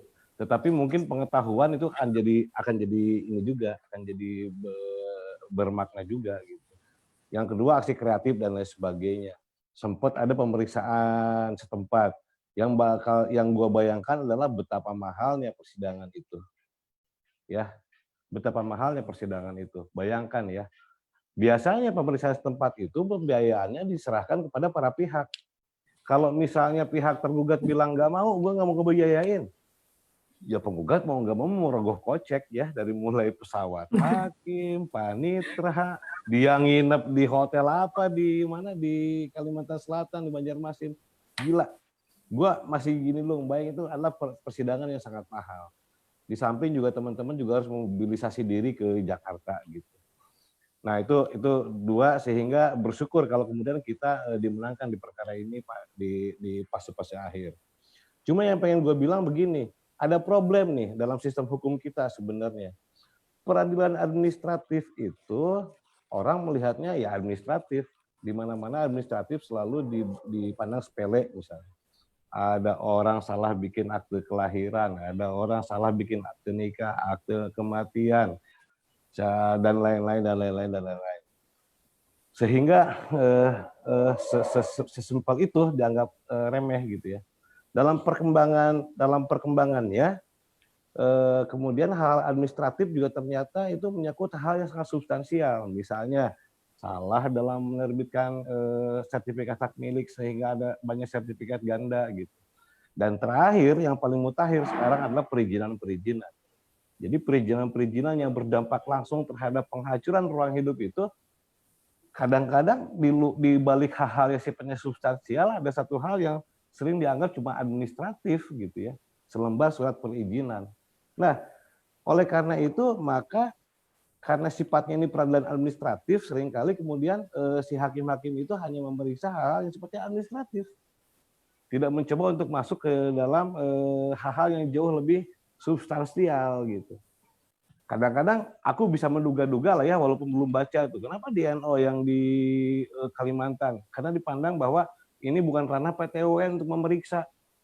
Pasti dibilang ini adalah ranah pengadilan negeri. Kenapa ranah pengadilan negeri? Karena teman-teman banyak menghadirkan bukti-bukti yang betul-betul scientific evidence. Bagaimana ekosistem Meratus akan rusak, spesies endemik akan rusak apa dan lain sebagainya gitu. Nah, hakim tuh udah sesat pikir di awal, jadi dia sangat sangat concern terhadap persoalan-persoalan administratif gitu, sehingga melupakan hal yang sifatnya pokok. Sehingga bilang, ya kalau kayak gitu bukan di sini mengujinya. Kan teman-teman juga bilang, kalau saya menguji di pengadilan negeri bisa aja, cuma masalahnya tidak berdampak terhadap pencabutan izin. Karena bagaimanapun juga pengadilan negeri itu bukan ya, tidak mengadili hal sifatnya administratif gitu.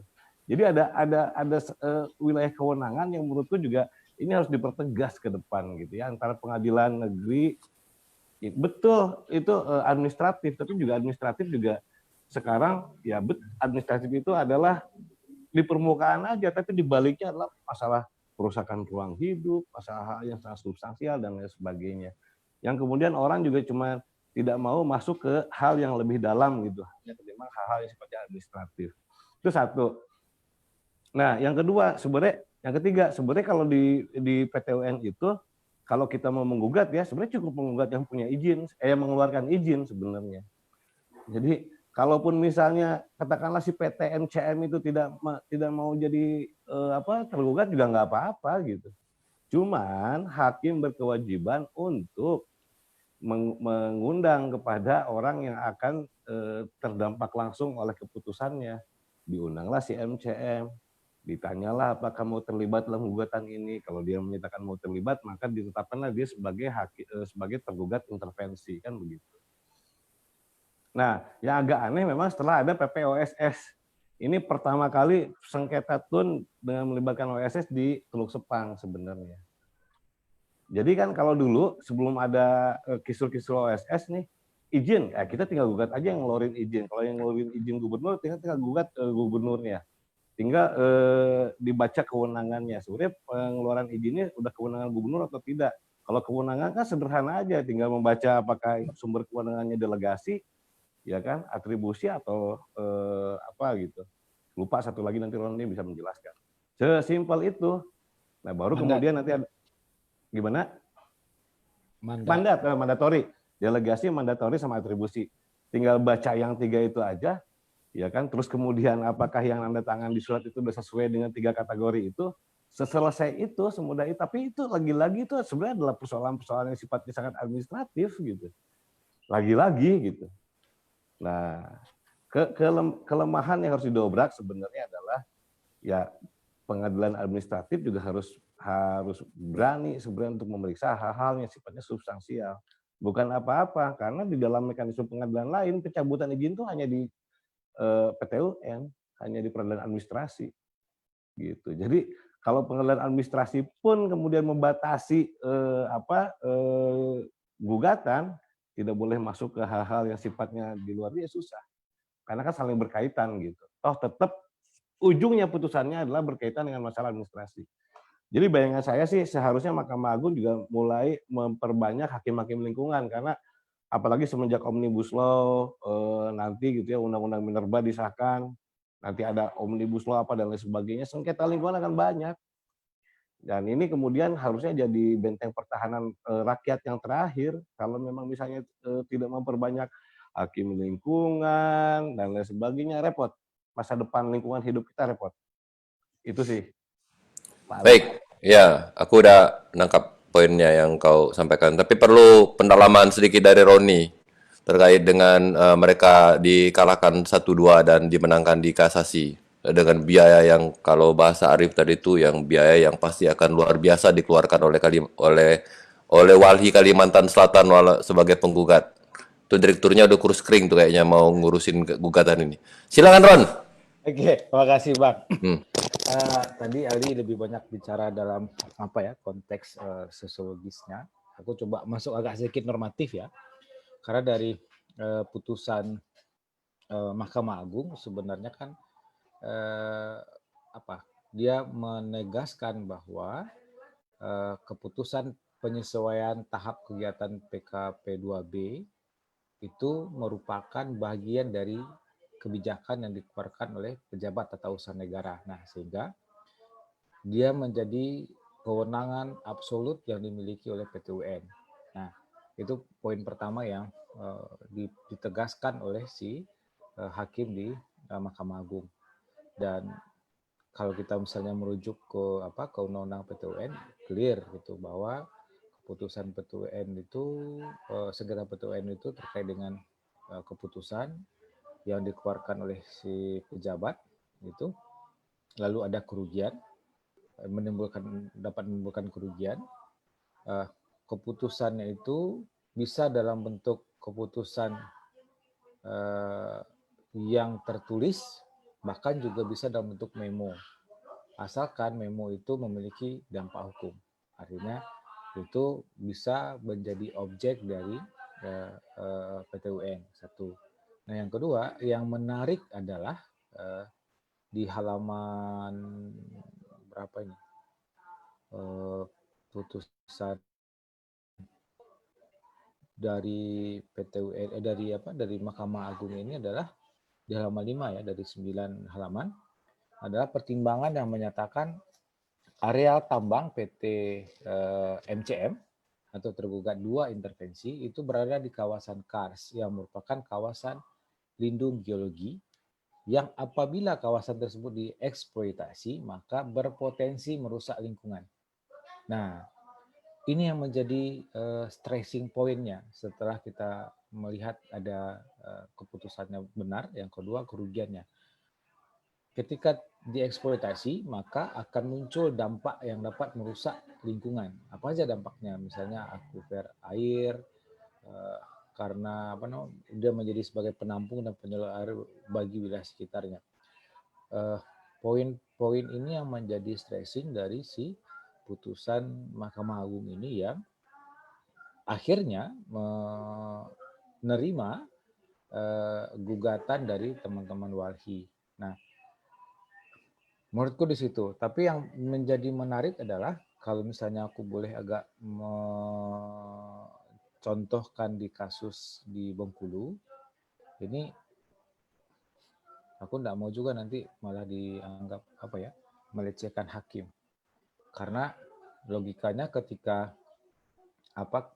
dia menyatakan standingnya tidak pas, maka tidak ada itu putusan yang menolak. Orang standingnya tidak pas, ya harusnya tidak dapat diterima. Gitu, satu.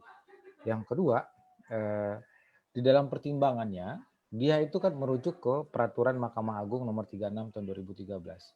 Peraturan Mahkamah Agung itu juga mengacu kepada Undang-Undang 32 tentang lingkungan hidup.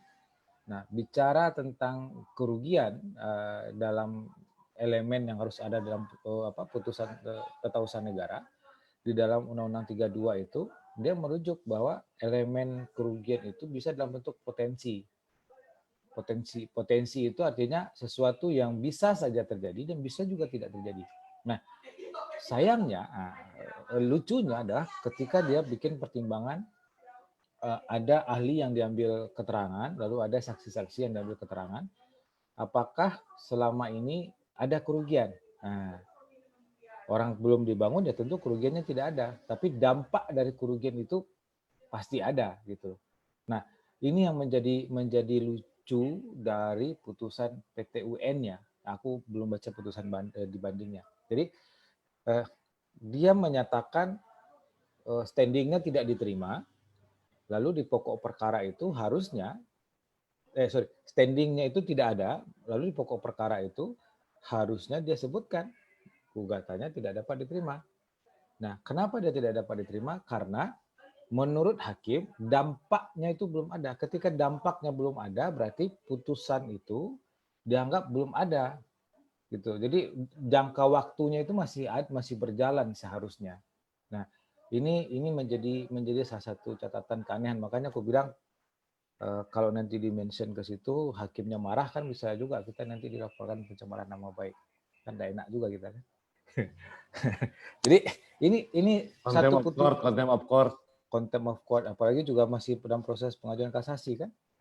Nah, lalu dia juga menyinggung terkait dengan PP 3 tahun 2016 ya. Nah, ini menarik juga. Di PP 3 itu yang di garis bawah itu adalah proyek strategis yang kalau tidak bisa dipindahkan maka harus bisa tetap dibangun di situ. Kira-kira bahasa sederhananya gitu. Nah, pertanyaannya adalah apakah mereka sudah bikin kajian teknis? bahwa memang tidak bisa dipindahkan. Kan juga belum. Nah, kalau misalnya dia menjadikan pertimbangan di dalam putusannya PP itu. Jadi alur berpikir dan proses hakim mengambil pertimbangan, menurutku itu ada argumentasi yang kontrario. Jadi di satu sisi dia menyatakan bahwa standingnya tidak ada, tapi gugatannya tidak diterima, ditolak. Satu. Yang kedua, dia menyatakan kenapa standingnya tidak ada, karena kerugiannya tidak ada. Belum ada kerugian, belum ada dampak yang dirasakan.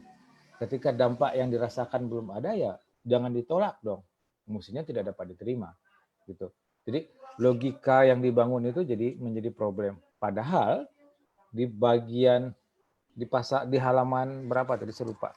Di halaman 180-an kalau saya tidak salah itu, dia menjelaskan bahwa terkait dengan gugatan PT UN yang berhubungan dengan lingkungan hidup, maka perlu mengacu kepada keputusan Ketua Mahkamah Agung nomor 36 ya.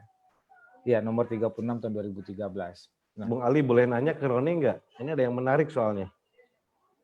Ya, boleh. Boleh, Nah, silakan. Ini kan ada yang a contrario itu namanya. Iya. Gitu ya. Tetapi pasti kemudian ada satu titik yang kemudian dibuat oleh hakim, entah pakai satu paragraf atau satu bab atau satu doktrin ataupun satu dalil gitu, yang itu menjadi jalan keluar tuh untuk bisa masuk ke putusan itu. Pasti ada tuh. Nemu nggak? Karena berhubung situ kan baca ini. Oke, ada. apa tuh? Jadi gini. Jadi di bagian pertimbangan atas itu dia bicara tentang keputusan Mahkamah Agung, lalu dia menggarisbawahi atau meng-highlight tentang potensi, ya. Tapi di dalam pertimbangan lainnya dia mengambil keterangan dari saksi-saksi, lalu juga ahli, yang dia sebutkan ini tidak ada dampak. Nah, jadi potensi yang dianggap sebagai potensi oleh si hakim itu harus ada kerugian. Jadi dia tidak kalau kita bicara konsep pengadilan terhadap lingkungan hidup kan konsepnya itu pro natura ya. Pro natura itu artinya apa? Ketika hanya si penggugat hanya mampu menghadirkan satu bukti saja, tetapi si hakim yakin bahwa lingkungan ini akan rusak, maka dia putuskan itu. Gitu. Ketika ragu dia dalam mengeluarkan keputusan dan dia meyakini bahwa lingkungan akan rusak ketika akan dibangun PLTU kah apakah gitu ya, ada proses pembangunan, maka dia harus dengan tegas menyatakan menerima.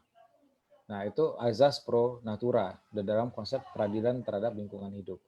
Dan di dalam SEMA juga peraturan Mahkamah Agung juga dinyatakan tegas terkait dengan konsep pro natura itu sendiri. Nah, makanya dia menggarisbawahi potensi sebagai sesuatu yang bisa mengaitkan antara penggugat dengan standingnya, ya, sebab alasan hukum dia mengajukan gugatan, tetapi di dalam pertimbangan lainnya dia menyampingkan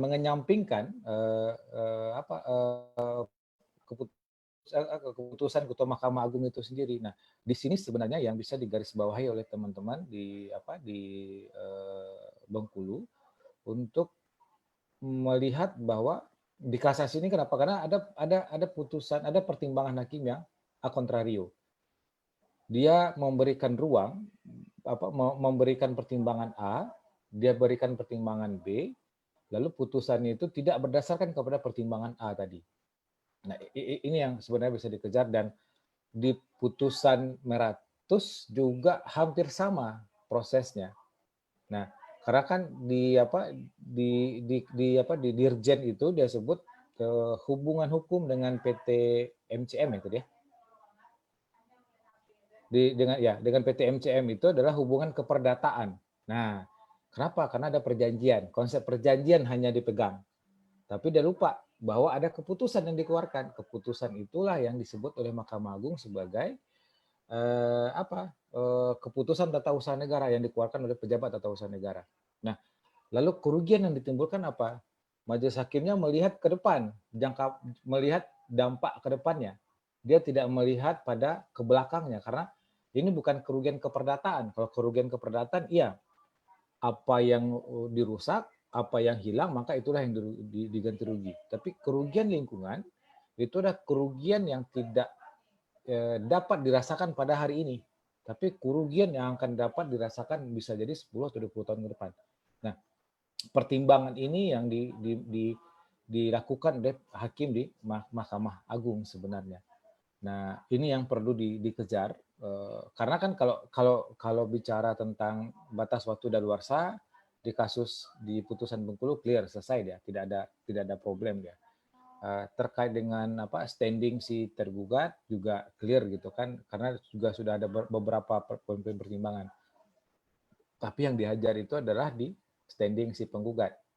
Tadinya aku juga berpikir ini hubungan si penggugat dengan objek apa sih sebenarnya? Ternyata ketemu dia. Hubungannya itu adalah ini orang yang nantinya akan merasakan dampak dari lingkungan yang akan rusak ke depannya. Nah, di situ poin masuknya gitu kan, dan batas waktu 90 hari sebenarnya juga masih bisa dipertanyakan, masih bisa dibangun di situ. Karena apa? Karena dampaknya juga belum terasa seperti yang disampaikan oleh Pak Ayogi tadi. Nah, bisa saja nanti diajukan, cuman putusan hakim pengadilan tingkat pertama ini ya patut diduga ada kekeliruan yang sangat nyata. Nah, kalau bahasa sederhana Yogi itu ada penyelundupan hukum dalam pertimbangannya sebenarnya. Nah, penyelundupan hukum ini itu nyata gitu loh, nyata.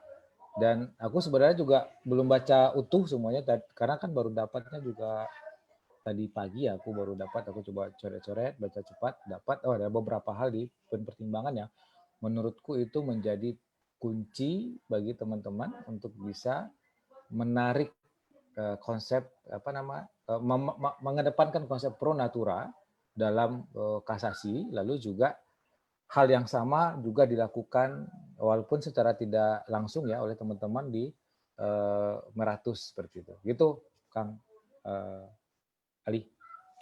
Baik, terima kasih. Semakin komprehensif lah ya. Jadi tidak pakai lah. Semakin komprehensif. Bahwasanya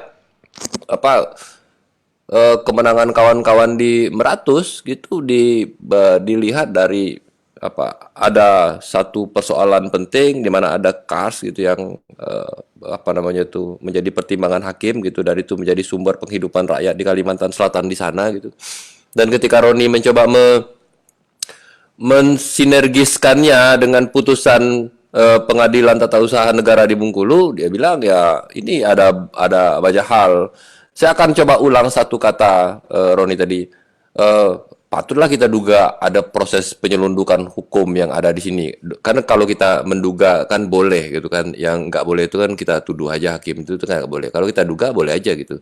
Dan masih ada beberapa ruang yang sempat Roni bilang diawali oleh Arif gitu kan, Arif Yogiawan gitu, dibilang ya ada beberapa pertimbangan, antara pertimbangan di atas ketika dia menyebutkan satu poin, terus ketika dia membuat sebuah keputusan justru pertimbangannya itu tidak dinyatakan sebagai referensi. Nah, saya mau ke Pit. Gimana Pit pandanganmu? Fitriansah. Silakan Pit. Oh ya, sebelum ke Fitriansah, saya mau bilang kepada teman-teman yang ada di Facebook gitu kan, mungkin diskusi ini agak sedikit membosankan buat kawan-kawan gitu. Tetapi percayalah ini harus kita lakukan.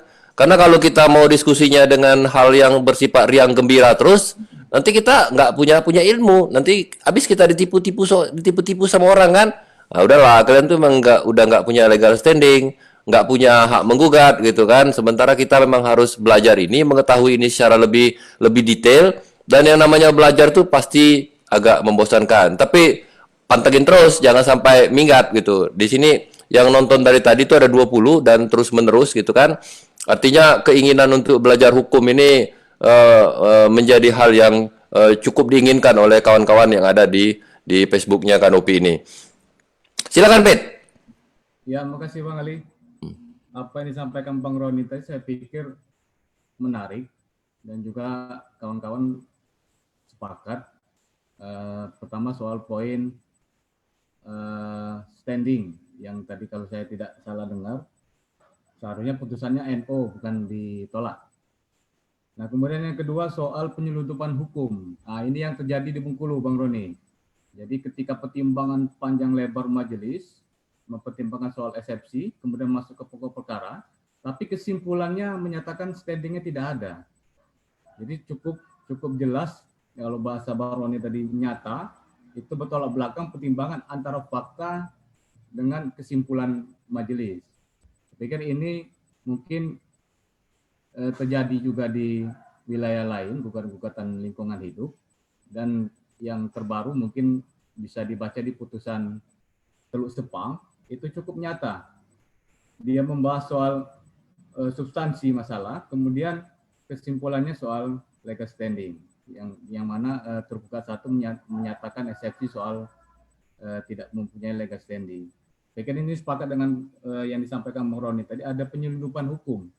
Jadi dibenturkan antara satu aturan soal potensi, yang mana kalau dalam putusan PLTU Teluk Sepang tingkat pertama, bahwa dampak potensi itu ditiadakan dalam pertimbangan majelis dengan adanya dokumen AMDAL. Jadi itu bukan menyampingkan, dengan adanya dokumen AMDAL maka potensi itu hilang. Jadi kalau dampak yang terjadi mungkin faktanya hari ini di Teluk Sepang, karena belum beroperasi, mungkin agak susah kita membuktikan, baik sepenting evidennya ataupun dalam bentuk ilmiah yang lain. Tapi soal dampak, jelas karena tahap konstruksi sudah selesai dikerjakan, saya pikir dampak itu tidak bisa dibantah. Tapi dalam pertimbangan majelis, dampak itu ditiadakan dengan adanya dokumen AMDAL. Nah ini kalau bahasa Bang Roni penyeludupan, saya pikir sepakat saya. Mungkin itu Bang Ali.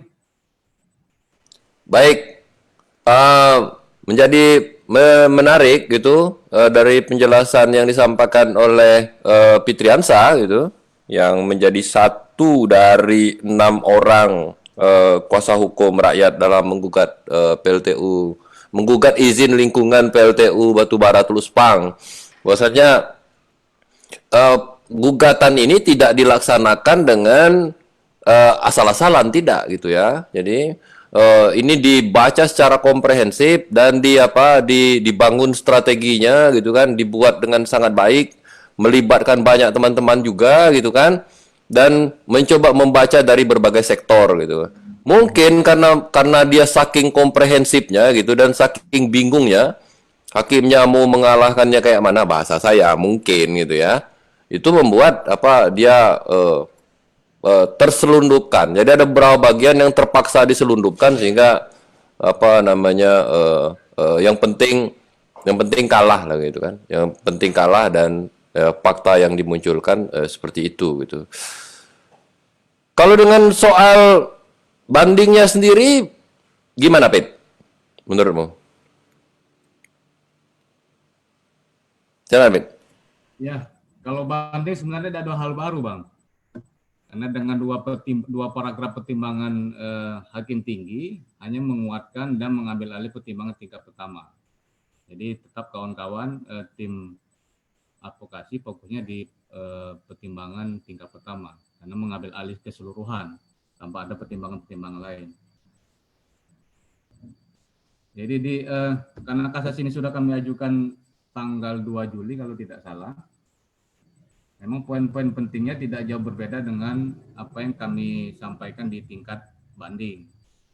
Karena apa yang kita sampaikan di tingkat banding belum menjadi pertimbangan majelis. Kemudian kita sampaikan lagi dengan berbagai argumentasi yang cukup diperbaharui mengikuti kondisi yang terbaru. Dan itu akan menjadi senjata kita, Bang Roni. Nah, harapan kita memang kalau jurisprudensi sebenarnya Bali itu lebih mendekati, cuman persoalannya di objek.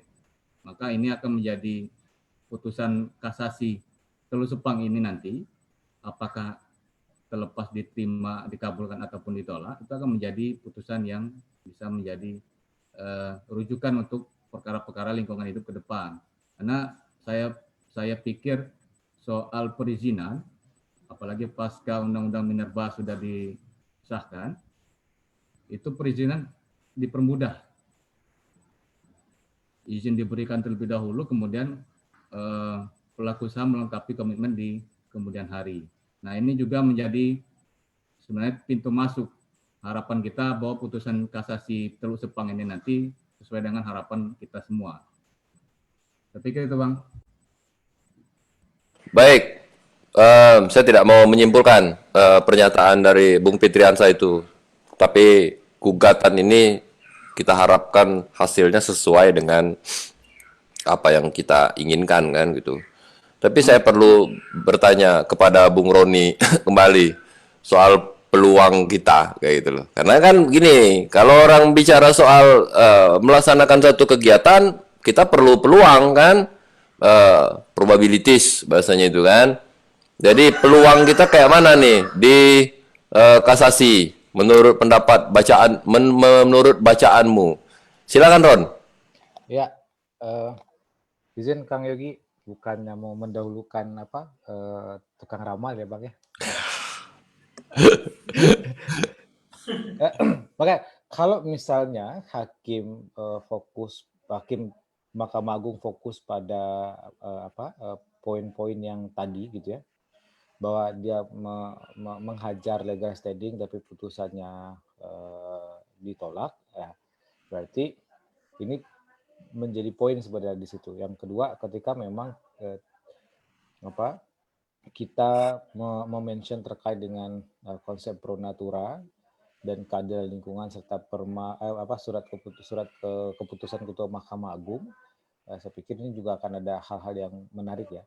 Tapi satu hal yang menjadi catatan adalah pemerintah kan dalam tanda kutip dari azas dalam hukum, dari azas dalam pengadilan tata usaha negara yang tidak tercatat, ketika kepentingan yang digugat itu adalah kepentingan negara yang lebih besar, maka hakim bisa saja tutup mata untuk mengambil keputusan itu. Nah, hal-hal seperti ini banyak terjadi gitu.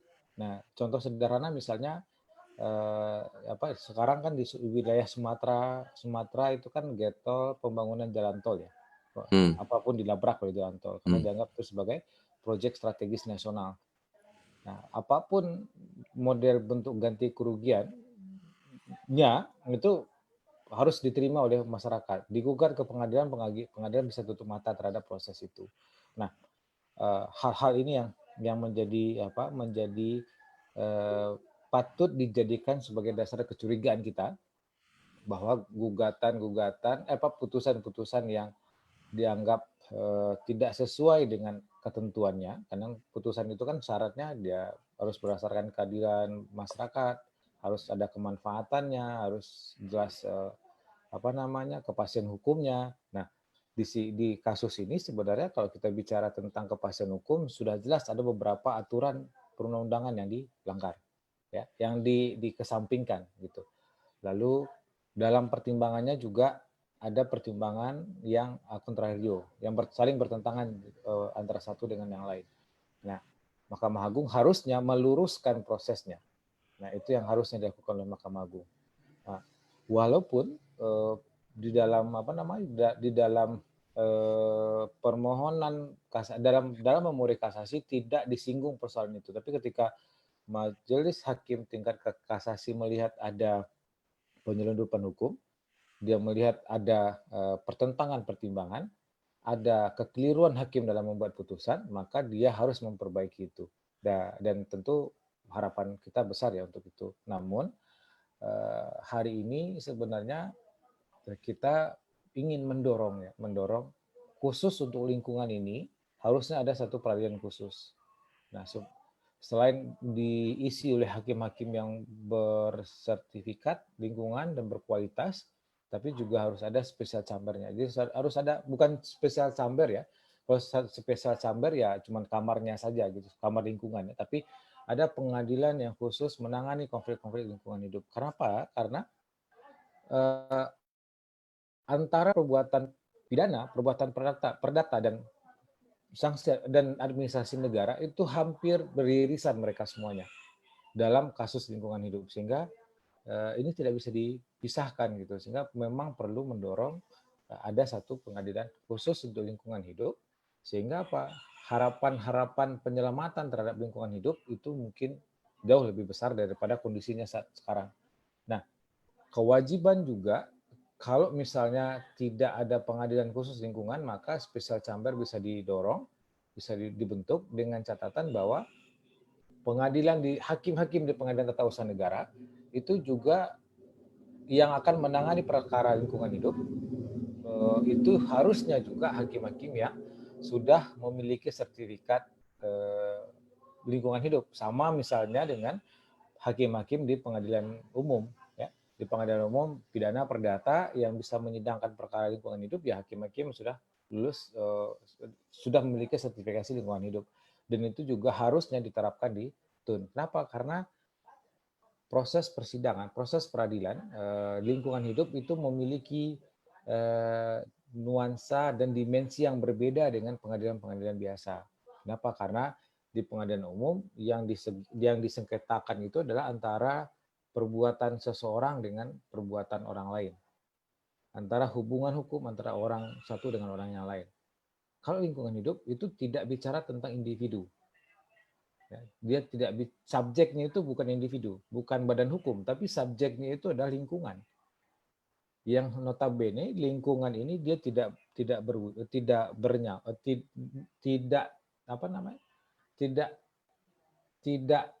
dia bisa dirasakan, dia bisa nampak oleh kita, dan ketika dia dirusak maka akibatnya itu tidak hanya pada satu orang, tapi akibatnya itu pada banyak orang. Nah, sehingga perlu mendorong ya special chamber, kalau nggak pengadilan khusus lingkungan hidup, atau tidak seluruh hakim-hakim yang akan menyidangkan perkara lingkungan baik di peradilan umum maupun di pengadilan tata usaha negara adalah hakim yang sudah memiliki sertifikat atau lulus di sertifikasi lingkungan hidup. Gitu Bang Ali. Baik, terima kasih Ron pandangannya. Oh ya, ini tadi ada informasi lagi sebenarnya dari kawan-kawan LBH Bali. Mereka bilang kayak begini, dalam persidangan kami juga sebenarnya menghadirkan surat permohonan informasi dan bukti fotokopi AMDAL, tapi itu juga tidak dilihat sama hakim. Terus mereka bilang juga untuk menguatkan soal posisi legal standing terkait dengan partisipasi publik, mereka juga bikin satu penelitian, dan dari hasil penelitian itu ada 78 responden itu yang menyatakan kami tidak pernah tahu itu ada partisipasi publik dalam proses penyusunan dokumen AMDAL sebagai basis SKKLH dan menjadi rujukan utama dalam menerbitkan izin lingkungan. Dan itu juga tidak dilihat sama Pak Hakim. Satu hal sebenarnya, saya bukan mau menyimpulkan, tapi satu poin sebenarnya yang dibilang sama Roni tadi, nggak ada sebenarnya yang bisa ngalahin kita gitu loh. Nggak ada sebenarnya yang bisa ngalahin kita terkait dengan formil maupun material, kecuali satu, intervensi negara, karena ini menjadi proyek negara. Saya mau ngomong ke Yogi sebenarnya. Tolong kau bantu respon Yogi soal ini. Silakan Yogi. Jadi gini, proyek strategis nasional adalah satu proyek yang kemudian di-list lah di dalam satu peraturan PP ya, atau Perpres gitu. Perpres peraturan presiden, ada peraturan presiden tentang proyek strategis nasional. Di bagian akhir ada list, ya kan, list tentang apa-apa saja yang yang termasuk dalam kategori proyek strategis nasional. Masalahnya yang ada di situ adalah list proyek, tetapi kemudian kita tidak pernah tahu penetapan dia sebagai proyek strategis nasional itu apa. Gitu. Apakah dia dipandang strategis karena berdampak terhadap pengadaan listrik untuk mendukung 35.000 megawattnya Jokowi di awal, atau strategisnya itu karena dia akan menghubungkan wilayah-wilayah produksi dengan wilayah-wilayah distribusi dalam konteks industrialisasi atau apa. Nah itu juga nggak jelas. Tetapi ada kemudahan yang diberikan terhadap pembangunan proyek strategis nasional. Kemudahannya itu luar biasa banget, dan kalau menurut saya itu melanggar prinsip-prinsip dan kaidah-kaidah serta values hukum. Gitu. Misalnya pengadaan tanahnya itu jauh lebih mudah, walaupun sudah ada undang-undang tentang pengadaan tanah untuk kepentingan umum, ini jauh lebih mudah lagi dan diberikan fasilitas lagi, gitu ya. Nah, di samping itu juga ada kemudian instruksi Presiden tentang percepatan proyek strategis nasional, yang mana kemudian dalam impres ini justru Presiden menghimbau semua jajaran pemerintahan dari mulai pemerintahan kabupaten, provinsi, pejabat kementerian dan non kementerian, bahkan di situ juga ada Kapolri, ada Kejaksaan Agung masuk di situ, yang pada intinya adalah untuk memberikan asistensi dan kemudahan terhadap pembangunan proyek strategis nasional. Di antaranya kemudahan yang diberikan dan ditekankan adalah kemudahan dalam pengadaan tanah, pemberian izin, termasuk juga ada polisi, ya ujungnya kriminalisasi, jaksa apa dan lain sebagainya. Itu yang kemudian kalau menurut saya ini jadi satu masalah yang sangat serius gitu. Ketika kita bicara PSN, Proyek Strategis Nasional, dan kebanyakan pembangkit listrik PLTU batubara, kebanyakan itu juga masuk dalam list proyek strategis nasional. Itu satu gitu. Nah yang lucu, Culukan Bawang juga lucu itu. Sebenarnya dalam RUPTL dia tidak masuk tuh proyeknya. Culukan Bawang itu tidak ada tuh. Tapi kenapa dia tiba-tiba muncul, ya kan? Walaupun tidak di ini dalam RUPTL, tapi muncul, dibangun dengan cepat dan lain sebagainya. Saya belum ngecek apakah Culukan Bawang masuk proyek strategis nasional atau tidak, tetapi kemudian kemudahannya proyek strategis nasional. Nah, sebenarnya yang paling dikhawatirkan adalah dengan adanya Perpres tentang PSN ini adalah kalau teman-teman Jatah membahasakannya hak veto rakyat. Hak veto rakyat jadi minim, jadi enggak ada. Kalau teman-teman ASL membahasakannya adalah partisipasi rakyat, jadi enggak ada. Kalau saya membahasakannya adalah ruang-ruang rakyat untuk melakukan komplain, itu jadi lebih sempit. Itu problem dari proyek strategis nasional tuh, Bung Ali, yang kayaknya kita harus fokus juga tuh. Bayangkan saja misalnya RT RW tahun 2017 itu mengubah ada satu pasal 114B itu yang begini, di dalam RT RW tahun 2017 itu kemudian ada beberapa pasal yang menyesuaikan dengan keberadaan proyek strategis nasional. Meskipun itu dia kawasan konservasi, meskipun itu dia kawasan bencana, kalau itu dia proyek strategis nasional, ya dirubah kawasannya. Itu kira-kira. Dan itu kejadian waktu yang kasus Cirebon, itu kejadian juga dengan Bandara Kulon Progo, dan itu kejadian juga dengan Teluk Sepang. Sebenarnya Teluk Sepang itu kan sebenarnya ada di kawasan bencana. Kulon Progo ada di kawasan bencana. Kalau yang Cirebon lucu lagi, digugat oleh kawan-kawan di Cirebon, menang, terus ngeluarin lagi izin, gugat lagi, menang, terus alasan hakim gampang. Dia bilang, semenjak ada PP RT RW nasional pasal 114B yang menyatakan bahwa jika ada pembangunan proyek strategis nasional tapi tidak berkesesuaian dengan RT RW kabupaten kota dan provinsi, maka dia tetap mengacu kepada RT RW nasional gitu. Dan itu juga membuat konfigurasi RT RW jadi acak adut dan lain sebagainya. Itu yang pengen saya bilang. Nah, saya agak sedikit nambahin. Pertama, ini jadi penting tapi masuk dengan apa yang dibilang sama Rizky tadi, memberikan satu catatan yang luar biasa buat saya. Roni bilang bahwa prinsip penanganan, prinsip pemeriksaan perkara-perkara lingkungan itu adalah pro natura, atau misalkan mengedepankan, mengutamakan kepentingan lingkungan, itu satu. Yang kedua, prinsip pembuktian. Apapun alat bukti yang kalian sajikan, tetap saja keyakinan hakim yang melandasi putusan itu. Hakim terserah mau ngambil bukti yang mana, kalau hakim yakin dengan bukti yang dia ajukan, maka itulah yang dijadikan sebagai landasan. Tuh, dua tuh ya. Pertama pro natura, yang kedua keyakinan hakim. Yang ketiga yang Roni bilang tadi, bahwa pidana perdata PT-UN itu banyak irisan-irisannya. Irisan-irisannya inilah yang kemudian menjadi ladang untuk menari-nari di situ, bermain apa dan lain sebagainya. Padahal harusnya tegas itu, kalau dia memang melanggar kompetensi absolut atau kompetensi relatif dari sebuah perkara, putuskan aja di putusan sela. Sehingga kemudian para pencari keadilan punya waktu yang cukup gitu ya untuk mengajukan di wilayah lain gitu. Misalnya antara PT UN dengan Perdata atau yang paling banyak tuh ya. Kayak pengalaman saya yang tadi saya cerita buruh tuh.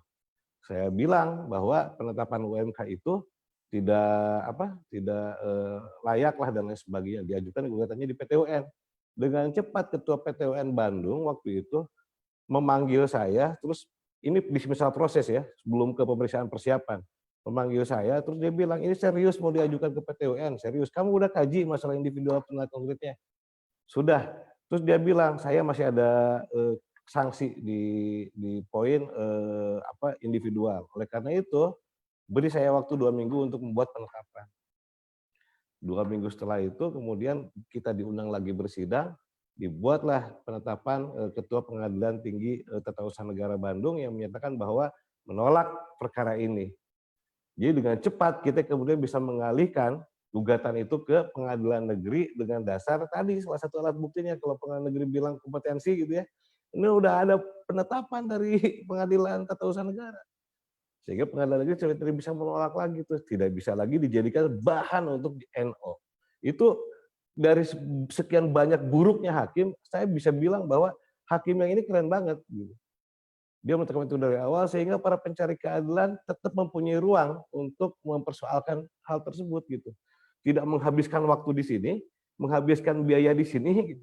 Ujung-ujungnya ditolak di wilayah-wilayah yang prosedural. Gitu. Nah, sehingga kalau menurut saya wilayah-wilayah permainannya itu adalah di tadi tuh di irisan-irisan itu jadi wilayah permainan yang seharusnya hakim juga punya responnya bagus terhadap hal tersebut karena hakim kan bagaimanapun juga menjadi jelmaan dewa di muka bumi. Kenapa jelmaan dewa di muka bumi? Seperti yang saya bilang tadi, apapun alat bukti yang sudah di muka hakim kalau keyakinannya alat bukti yang ini yang benar ya udah itu yang bisa dijadikan dasar dia untuk memutus perkara. Nah, sehingga yang dibilang sama Roni di awal tentang prinsip pro natura dikaitkan dengan apa yang dilakukan oleh Rizky ketika bayangkan ya gimana seorang hakim tidak tersentuh ketika misalkan ada orang yang tidak melihat sekalipun dia bisa merasakan betapa bergunanya hutan Meratus untuk kehidupan dia. Nah, itu kan sangat luar biasa. Nah, ke depan saya pengen bilang balik lagi ke awal bahwa narasi yang harus kita kembangkan itu adalah kepentingan rakyat dengan kepentingan negara. Kalau kepentingan negara, kalau PSN itu dibilang kepentingan negara, tadi Roni selalu ngomong tuh, kadang-kadang kepentingan negara itu menjadi hambatan juga gitu ya. Bukan hambatan, jadi pertimbangan hakim dalam memutus perkara, karena di situ ada politik negara gitu ya, ada politik pemerintah gitu. Baik itu politik ekonomi dan lain sebagainya, tapi paling tidak itu agak berpengaruh ke hakim, terlebih kalau itu sudah ditetapkan menjadi satu peraturan perundang-undangan atau kebijakan kayak Perpres PSN apa dan lain sebagainya, ya pasti hakim akan pro terhadap kepentingan negara. Tetapi kita harus membalik narasi bahwa kepentingan negara itu kepentingan rakyat untuk hidup, kepentingan yang sesungguhnya itu pro natura tadi untuk kasus lingkungan, gitu. Jadi ini kita harus benturkan ini antara prinsip penanganan perkara lingkungan yang pro natura dengan beberapa hal yang tadi sesungguhnya melanggar prinsip-prinsip pro natura seperti proyek PSN, RT/RW yang baru, terus kemudian OSS dan lain sebagainya. Itu harus dibenturkan jadi narasi yang besar, Bung Ali, ke depannya. Kira-kira. Baik, terima kasih, Bung Arief.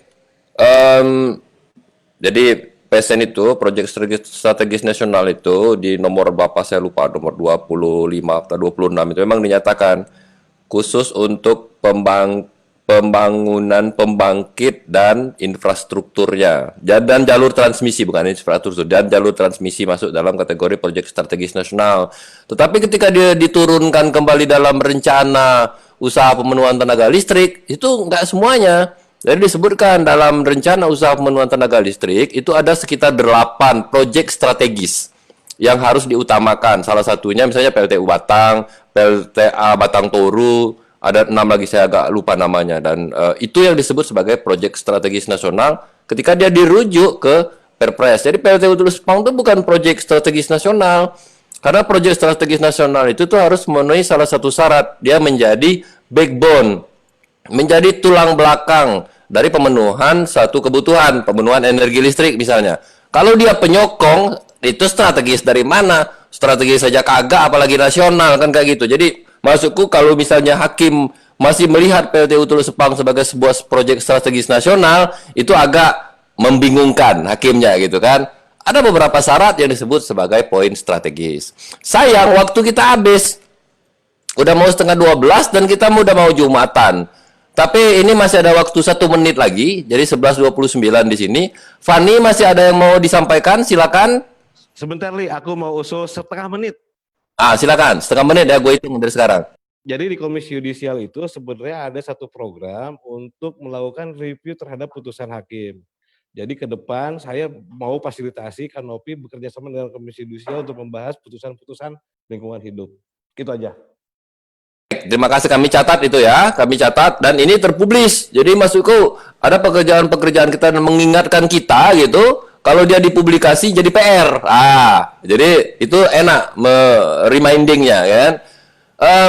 Fani, silakan Fani, mau ada yang mau disampaikan? Waktu kita sudah habis sebenarnya, tapi kalau masih ada yang mau disampaikan terkait dengan gugatan PLTU Celukan Bawang, nggak usah terlalu sedih juga. Kalah itu tuh biasa. Yang luar biasa tuh tidak berusaha. Silakan Van. Walaupun misalnya kita udah berusaha ya, termasuk juga melakukan penelitian melibatkan banyak masyarakat gitu, dan kita memang tidak menaruh harapan juga penuh gitu terhadap pengadilan gitu, yang nyatanya sampai saat ini kita juga tahu tidak semua peradilan tuh bersih. Dan kami tetap juga melakukan sebenarnya upaya-upaya politik gitu kan, maksudnya lebih terkait dengan bagaimana berkomunikasi gitu kan, menekan pemerintah Gubernur Bali untuk pembangunan tahap 2 tidak menggunakan PLTU, tidak menggunakan batu bara. Dan komitmennya memang mau ada pembangunan, tapi akan diganti dengan gas gitu kan. Dan itu juga kita kan juga harus kajian apakah gas juga itu berdampak lingkungan atau tidak kan gitu. Tapi setidaknya tahap 2 pun akan dibangun tanpa batu bara, dan perusahaan juga dituntut oleh pemerintah untuk segera membuat AMDAL terkait dengan pembangkit listrik tenaga gas. Cuman juga kita masih kemungkinan juga kita juga akan mempersoalkan terkait dengan PLTU batubara tahap 1 yang jelas-jelas sudah sangat berdampak gitu, mulai berdampak terhadap masyarakat yang nyatanya itu juga mengganggu kesehatan pernapasan dan gangguan paru kan gitu. Dan ini juga bisa kita kaji kan gitu, apakah ini akan kita gugat lagi atau bagaimana. Yang jelas pembangunan tahap 2 itu sudah ada komitmen dari pemerintah, dari Gubernur Bali untuk tidak menggunakan batu bara sama sekali di Bali.